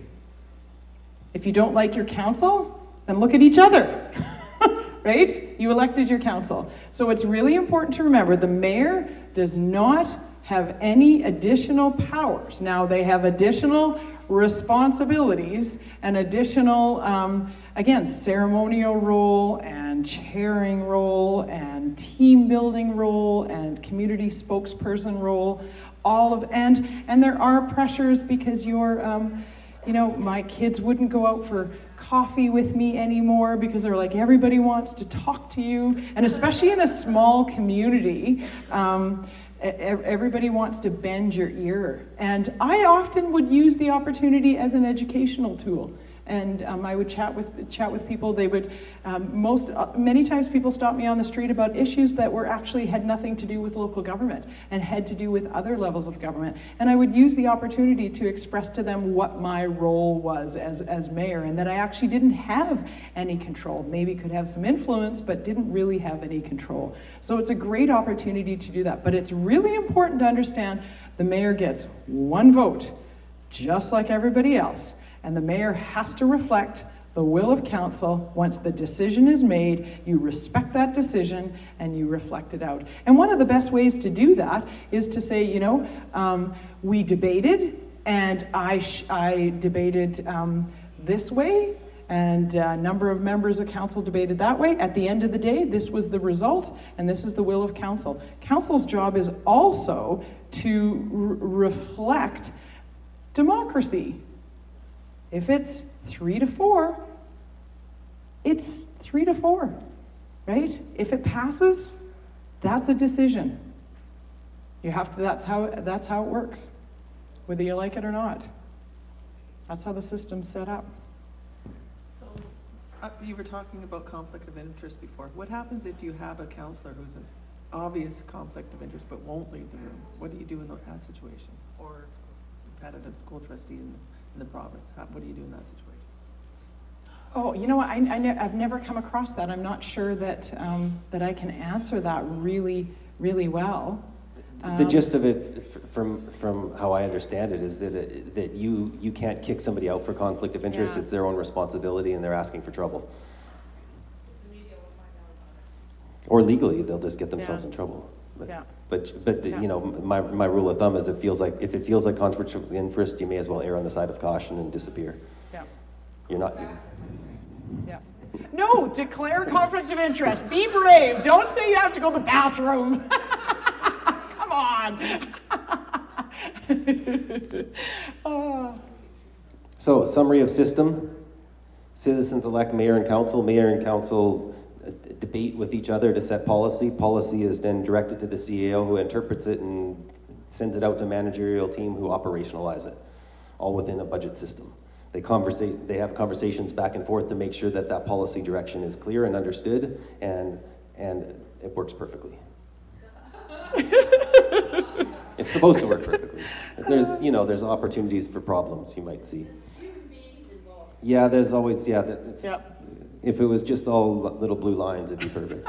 What it's important to keep in mind is these two things operate together. They're part of a team, and they're part of your team. They're part of the electorate team. It doesn't mean that you're going to like everybody in there, because oftentimes you didn't vote for everybody in there, but you did vote for somebody, and some of them get elected. That's awesome. That's the way it's supposed to be. It's democratic. Then this is a team. They work together. They are not an us and them. They're not an us and them. It's a team. It's supposed to go like this. When it works together, they're functioning back and forth perfectly. They don't smash into each other and blow apart and cost you a whole bunch of trouble. Did the federal government create this system of local government, or the provincial government? And who maintains or oversees that structure?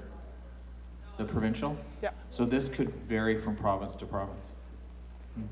Yeah. And it does. Yeah. Yeah. The local government act and the community charter, they're really fun documents. You should read them. Yeah, and I was just being in Newfoundland, holy smokes, their system is very, very different than ours. This is BC specific. Well, knowing that recently the Toronto City Council is being cut down to 25 within BC, does the BC government have that kind of power here? I believe so. Yeah. Yes. Yeah. Yeah. Again, they grant the powers, and they can remove them as well. So, I mean, it's very rare, but it does happen. So, all right. So again, in summary, staff is council's resource.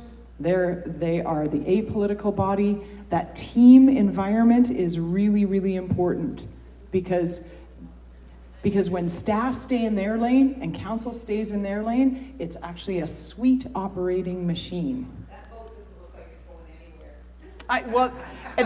anywhere. This boat is to demonstrate what often happens in communities and shouldn't happen. So one of the questions and that oftentimes is a little bit confusing is like, what are you elected to do? And you're actually elected to do nothing. Your job is to think. That's why you're elected to think. And that's why that outline of setting and that's what actually makes your job really, really interesting. Is setting policy is actually very fun, because it's not black and white. You're setting the stage, the strategic direction for your community, and it's very, very exciting and interesting and complex. But it is the job of elected officials. You don't fill potholes, you don't collect garbage, you don't cut down trees, you think. That's what you're elected to do.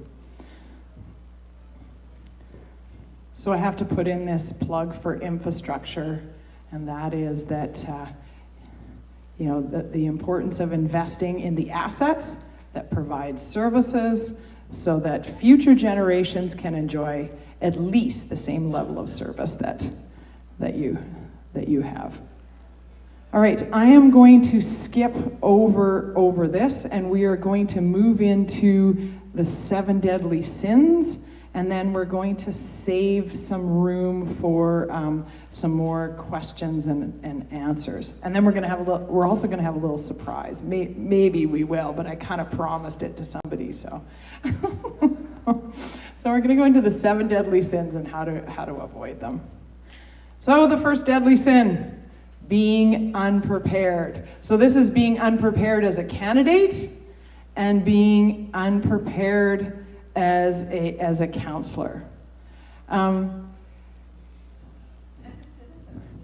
Absolutely, as a citizen, I totally agree. As citizens, just because, like, you go to the election, do your homework and be prepared. Have a good understanding of what your candidates stand for, the kind of people that they are, and how they're going to conduct themselves around the council table.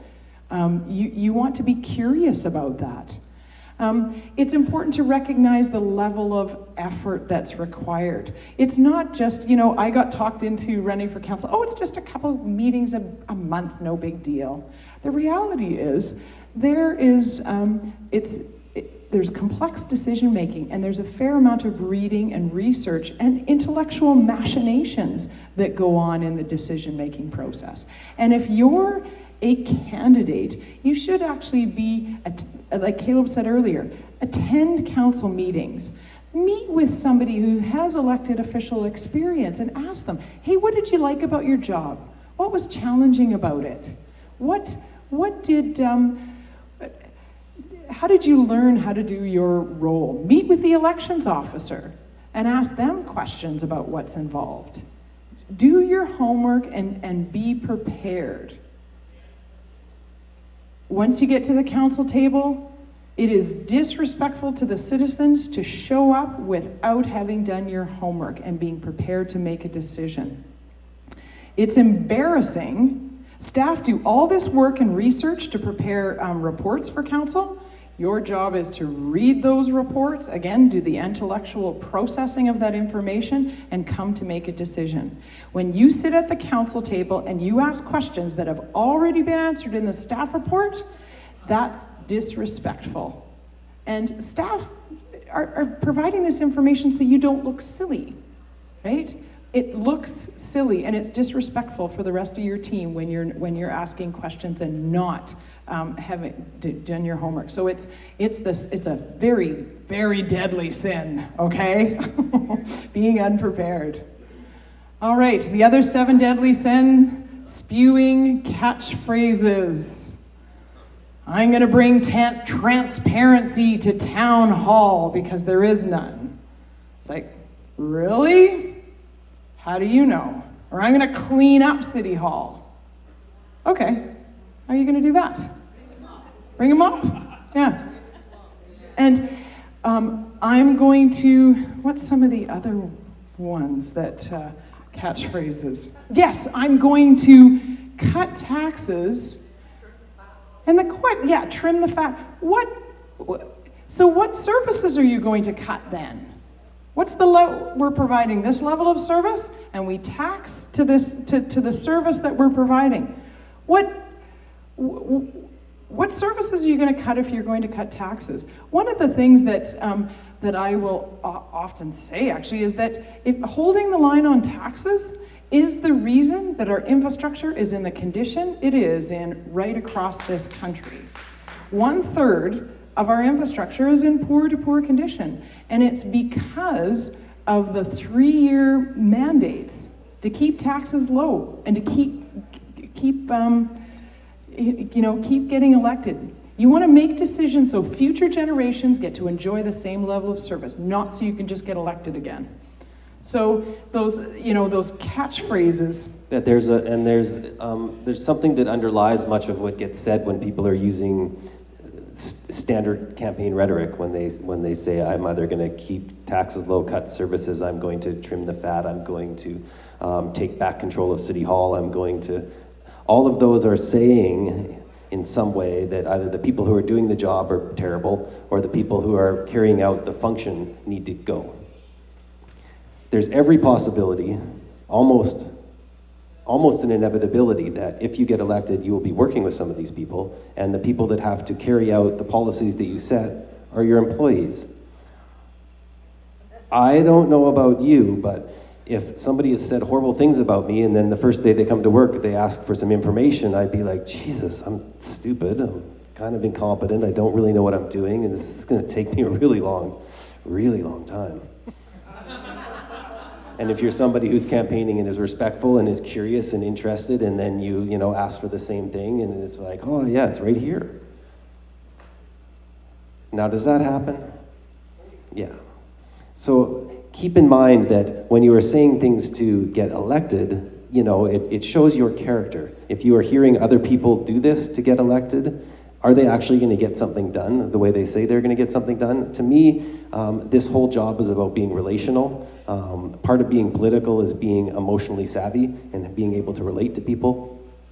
I could pick up a phone right now and call anybody from town hall back home, and they would be like, "Hey, how you doing? It's awesome to hear from you. What do you need?" That's what you want. I don't have, you know, everybody isn't an A+ superstar on staff, but we go about setting up a system that tries to make everybody better rather than comes in super critical and hopes to crush them. That isn't really leadership. So this is a role for people who are running for positions and for people who are citizens, that you don't need somebody that is hypercritical. You need somebody that is awesome at thinking and can build relationships that will change your system for the better. So careful how you put things on your signs. Yeah.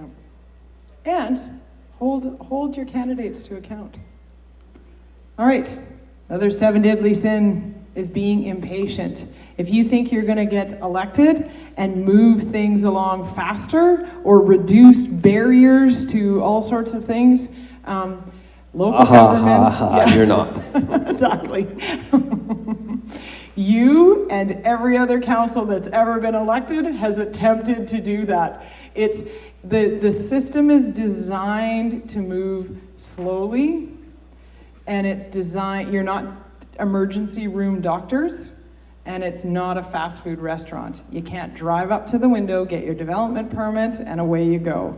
There's an entire legislative environment that is there, and it's there for a reason. And yes, it's frustrating sometimes, but I have never heard, you know, never have I ever heard in any community where it's like, oh yeah, it's a breeze to do business in this town or that town, right? The system is actually designed slow, and if you think you can go in and reduce all those barriers, you're making promises that you can't deliver on.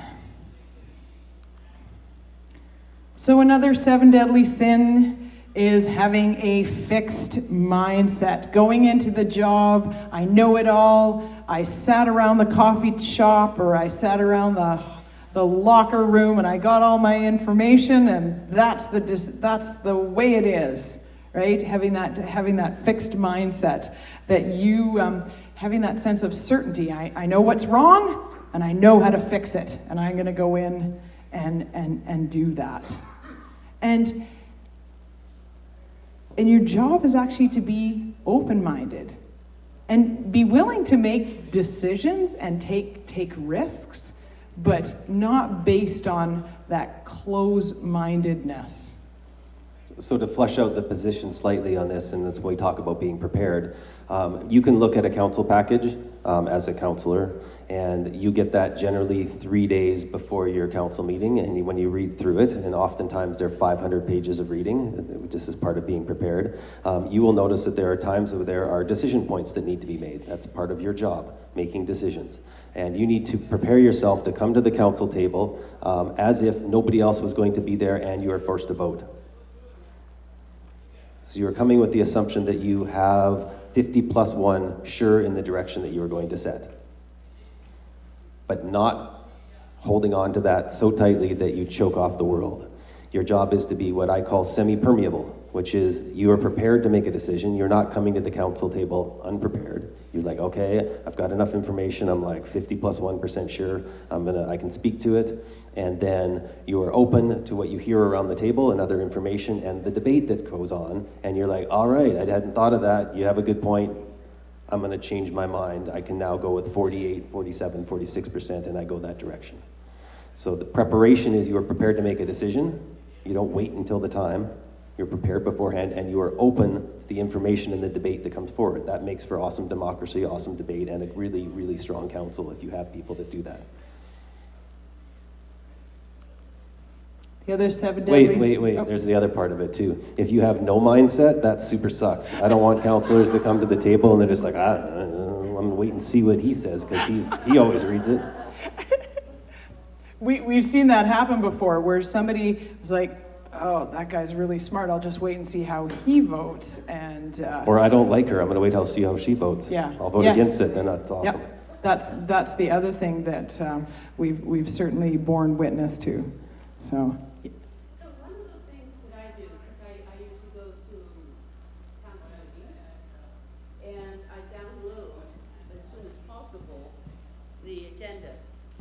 And I just pulled up August 21st, and it's 426 pages. Now, for each is different cities, I mean, 406 pages, a lot of stuff, is what is available to me as a citizen. With this, the city councillors, do you get the same package? Exactly or the same thing. Exactly the same really patches. at the same exact Yep. time. Yep. Yep. And I read a lot. yeah.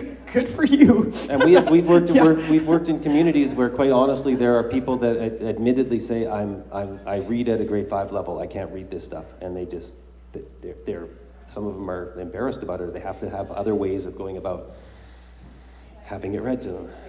So I looked at a council agenda, and the next Vernon council agenda is almost 900 pages. Yeah. You have 3 days to read that. That's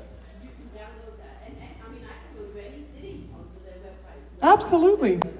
You can watch council meetings, like when we go in to do strategic planning or do governance training with councils, we'll sometimes watch their council meeting and see how they conduct themselves and how they make decisions. And this goes as much for understanding what the job is, as much as being empathic as a citizen, recognizing the decisions that people are having to make when they're not an expert on development and not an expert on this and not an expert on that, and they're having to read through it in a critical way to make decisions. It's like, be kind to us. I'm going to add one more thing, though, too. I think that's really important to recognize is that, again, one of the discussions that council should have is the level of information. There are times when, because staff feel especially if there's unhealthy relationships, sometimes staff feel like they must provide council with an inordinate amount of information so that they can't be accused of being non-transparent. And again, that's organizational specific. You want to look in, as a council, look at your council packages and say, are we making decisions that we actually don't need to be making, or do we are we requiring too much information? One of the temptations of council is to keep asking for more and more and more and more information so they can delay a decision. And again, that's part of the art of politics and organizational culture. Yes.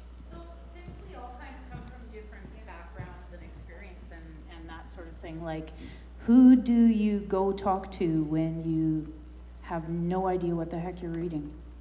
Like, who do you go to? Is that something you go to the CAO, or what is there kind of a process for that, or do you just chat it out with other council members, or what would you after 12 years of doing this suggest to someone who's new into politics? So oftentimes I would meet with particularly when I was first elected, meet with the CAO, and because I had a good relationship with the CAO, and say, can you help me unpack this? I need to better understand the information.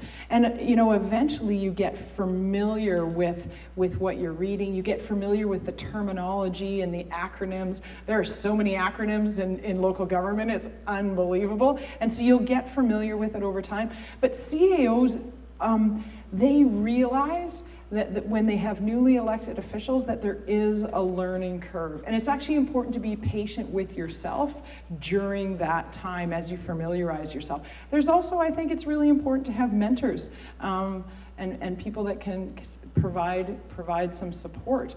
And early in your council term, you get to kind of flush out, you'll get to a stage where things will move a little bit faster, but at the beginning stages, while you're learning, there's going to be more discussion about what the issues are.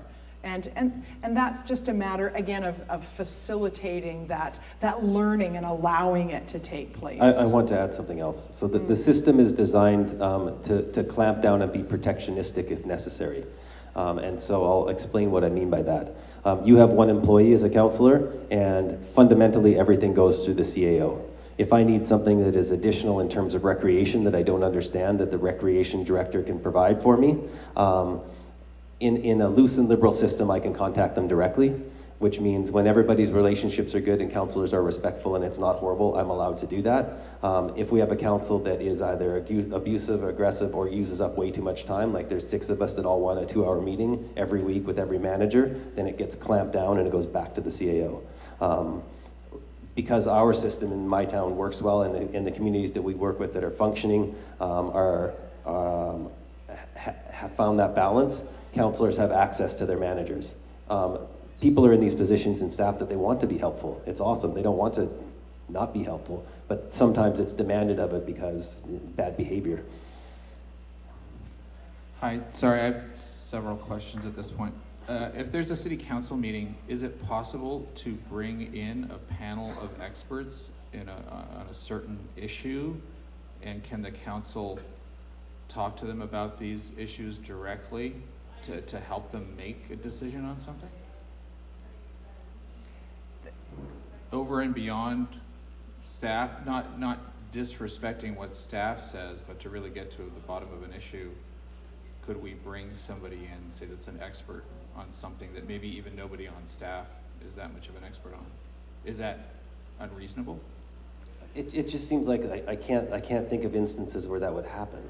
It seems pretty uncommonplace. So generally, the people that are on staff, there are experts in generally every field. And if they can't answer the question or they don't feel qualified, they look external.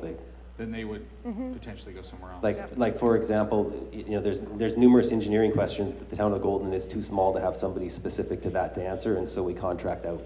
And so we have, such as urban systems, provide that information to council via staff, via meetings. But they don't come in, and there's not really room for that. Right, so staff would reach out if they had any questions themselves about an issue. Yeah, and it's quite possible then that you have to ask yourself, if you have to bring in an expert panel, are we outside of our realm of authority and responsibility, right? Because again, if you're focused on that service delivery and the services that you're providing and the decision making for those services, and then are you stepping way beyond your? So generally, how this works is there was something that was outside of what your staff could provide. It would be given through the meeting process and direction, and you would, the council would ask for something, and the CAO would say, we don't have the resources or the expertise for that. We can get that for you. It's going to cost X number of dollars because we have to contract it out.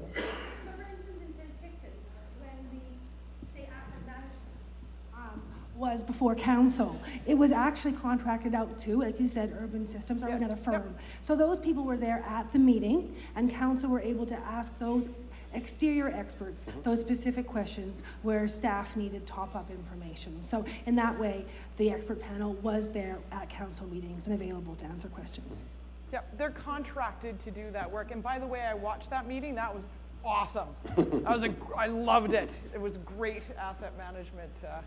So, as an example, like something the staff might not generally deal with, if we wanted to lower our utility rates and be efficient and we wanted to put windmills out in the lake that would feed the grid, could we pursue people that are experts in that field? Absolutely. Right. Another question. If there's a council meeting and there's a daunting amount of information that they have to deal with at that point in time, is it okay to call an additional council meeting the next day or a couple days later to handle what we couldn't get to? It's legislated how they have to roll out. There needs a certain amount of time for advertisement and et cetera, et cetera. You can't just throw another one in the next day. Yeah. So if we did do it, there would be a process to it. Generally speaking, staff are very good as much as possible at trying to balance how those meetings go to both expedite for what is asked for and decisions need to be made, and the workload for both staff and council. And there are options for things called special council meetings, which are outside your normal ones that are to deal with additional things that perhaps takes just one meeting. So is there somebody on staff that prioritizes what would be on the agenda for that specific meeting as urgent, and something else, if not urgent, would be pushed back to the next one? Fundamentally, all of this is your CAO. The CAO, is that basically a lawyer that's certified from the province? No, the CAO is your generalist employee that is supposed to know everything about everything. Not that our CAO doesn't know everything, but how do we know that? Peter does, just so you know. He's got a magic coffee table. How do we know that? Is there a certification that the province provides that says, yes, this person is up to snuff? As council, you can hire anybody you want as CEO. Really? Okay, thank you. Yep.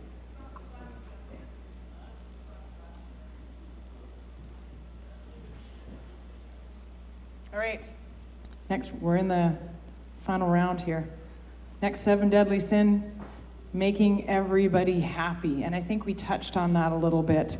You know, making promises that you can't keep, being overly responsive to the critical minority. Oftentimes, I would hear from folks, oh, everybody's up in arms about this. And I'd be like, okay, how many people? And often it would be like 2 or 3 people that were up in arms when you actually got down to it, right? So council's job is to make those large, overarching, strategic decisions for the entire community, not for, and not just for individuals. There's a temptation, though, to want to make everybody happy through campaign promises and just avoid making decisions, making election claims, right? So that's that's definitely a 7 deadly sin. And this has been touched on already.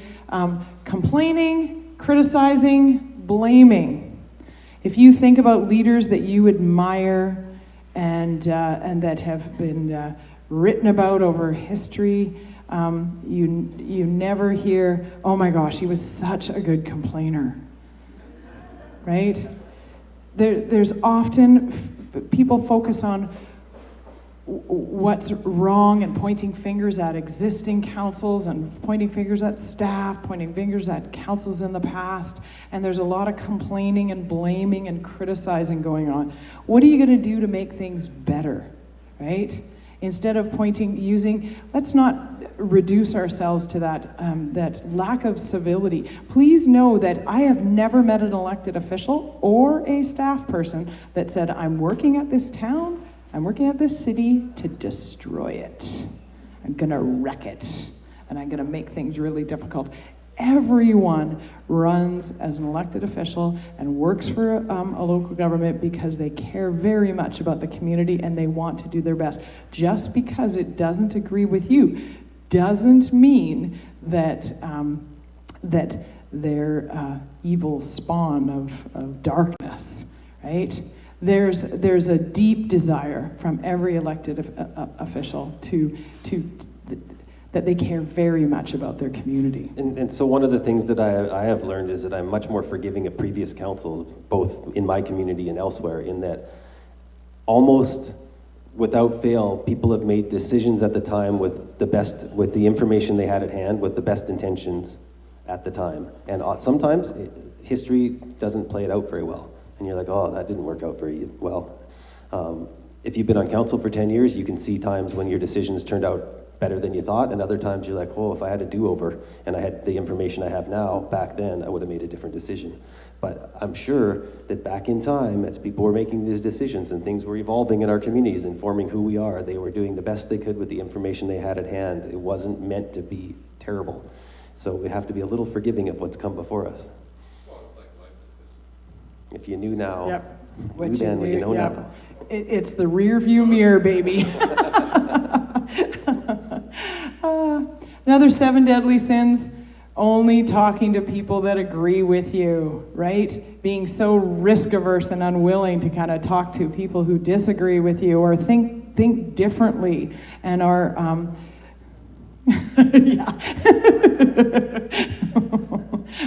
right? Avoiding risky conversations and being unwilling to challenge your own assumptions, right? So, optimal candidate, citizen, and a councillor member, being visionary. We've talked a little bit about that.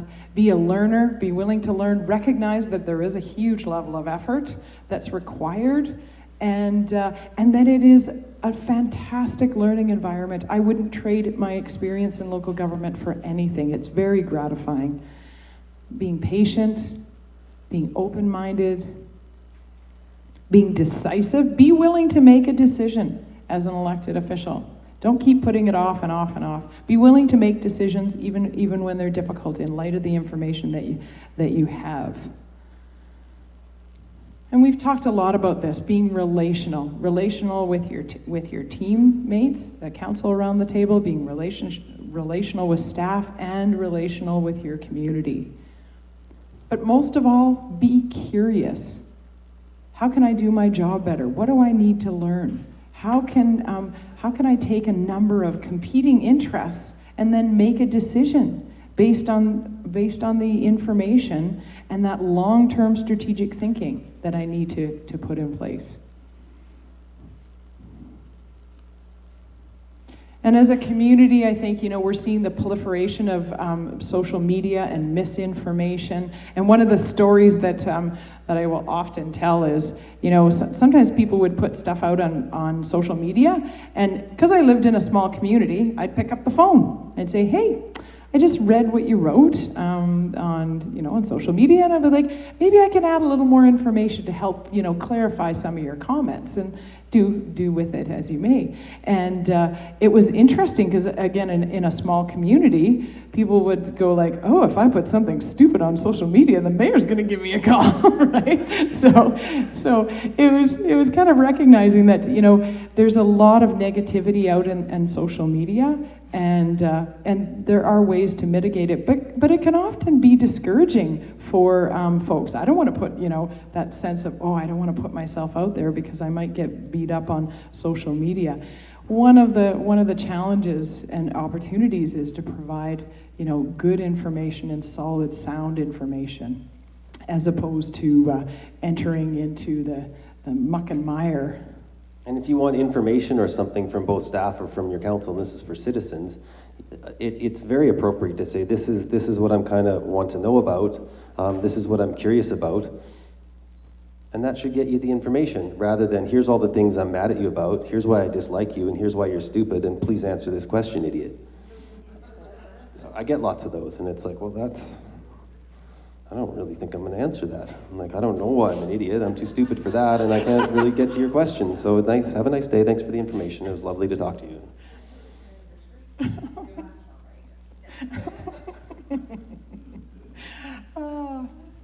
All right, so we're going to close with maybe just to take a look at some of the things that we talked about at the beginning. Any other questions before we wrap up tonight? Yes. The organizational chart put citizen at the top of your chart. Did you not? I did. Yeah. What is the role of the citizen in all of this? And I think that, if you look at the organizational chart, you get to decide who your elected officials are every 4 years. Yep. That's how the system is designed. You get elected to actually make decisions on behalf of your entire community. That's how the system is designed. Yes. Yep. I just have two quick questions. One, at the beginning of the session, you kind of alluded to some of the challenges, and I wonder if you had any little anecdotes you could share about how those challenges were overcome. And secondly, I had a question about making mistakes and admitting when you've made a mistake. And how tough is that? And have you ever had to do it? And how did you kind of recover from it, I guess is the question. You know, if you know you've made a bad decision and you've had to change course. Oh man, those are really good questions. And I know we've had that experience before. I'm just trying to recall a decision that we made as council and that we had to course correct. Well, a simple one would be, without telling the whole long story, we basically chose to cancel our transit system because it was the worst performing transit system in the province, and it made no sense. And because it was so obvious, we didn't decide to design any sort of communication plan around it and just cut it, fundamentally, and thought nobody's going to care. There's only 6 people that, that kind of thing, right? Anyway, well, there was an entire backlash on social media and petitions signed and wanting to reinstate it. We didn't decide to change our decision, but we went back and readdressed a communication plan and did a much better job of explaining why we had done it and made it more self-evident. My recommendation to any learning organization and any business and any council is to don't be scared to make mistakes and correct them as soon as possible if they're wrong. That's how things grow and change. If you wait to try to make the perfect decision, you'll wait too long. And in changing it, it's to me, it's relational and communication, which is let the community know, okay, all right, that didn't work out.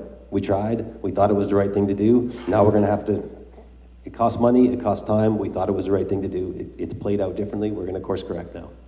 That's good leadership. You don't have to stick by it forever, but if you're making a decision and you try to let it run its course until the time when you know it's the wrong decision.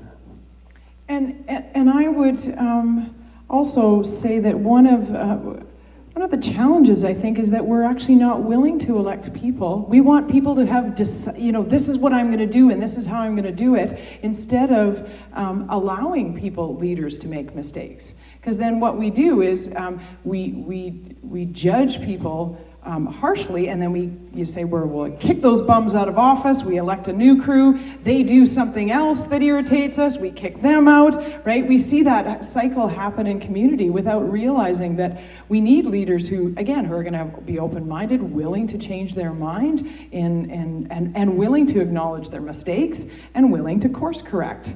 And we need to allow government to be able to do that.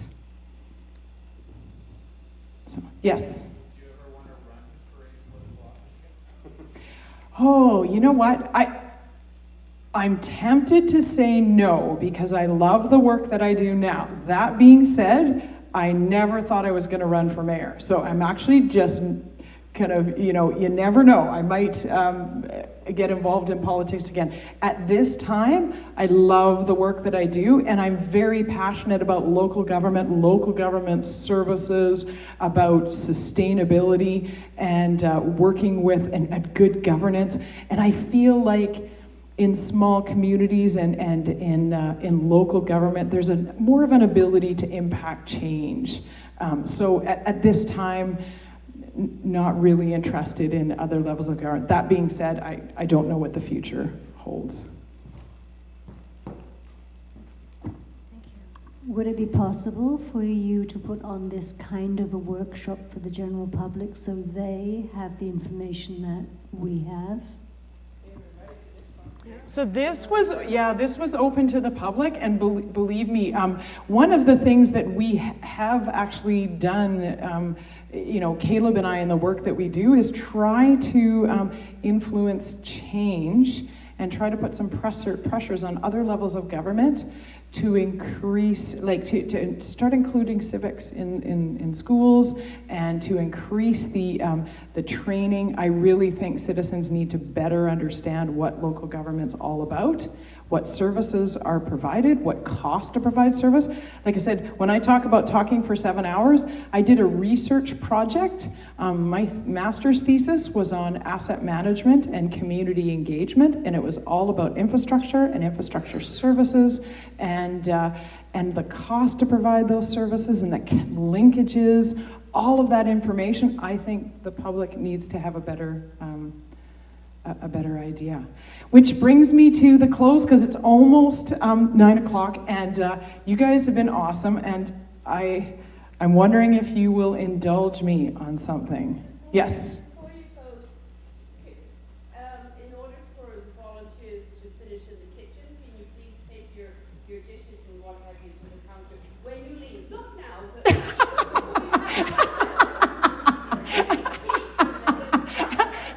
So when we're done here, please make sure that you put your dishes over there for our fantastic volunteers that have provided some snacks for us. So I do want to thank you so much for coming out and for your willing engagement. You guys have asked some fantastic questions, and again, this is just kind of scratching the surface just ever so slightly. And it's a Friday night on a long weekend, and you're here, and that's awesome. I know, it's great. So I need your help, because I wrote a song, and I'm gonna sing it to you. And I promise these guys, because it's their anniversary, that we're gonna sing, but it's not happy anniversary. It's my local government song, okay? So I need you to start snapping your fingers. Snap, snap, snap, snap. That's it. And I'm gonna need you guys to join me in the song when we get to the chorus.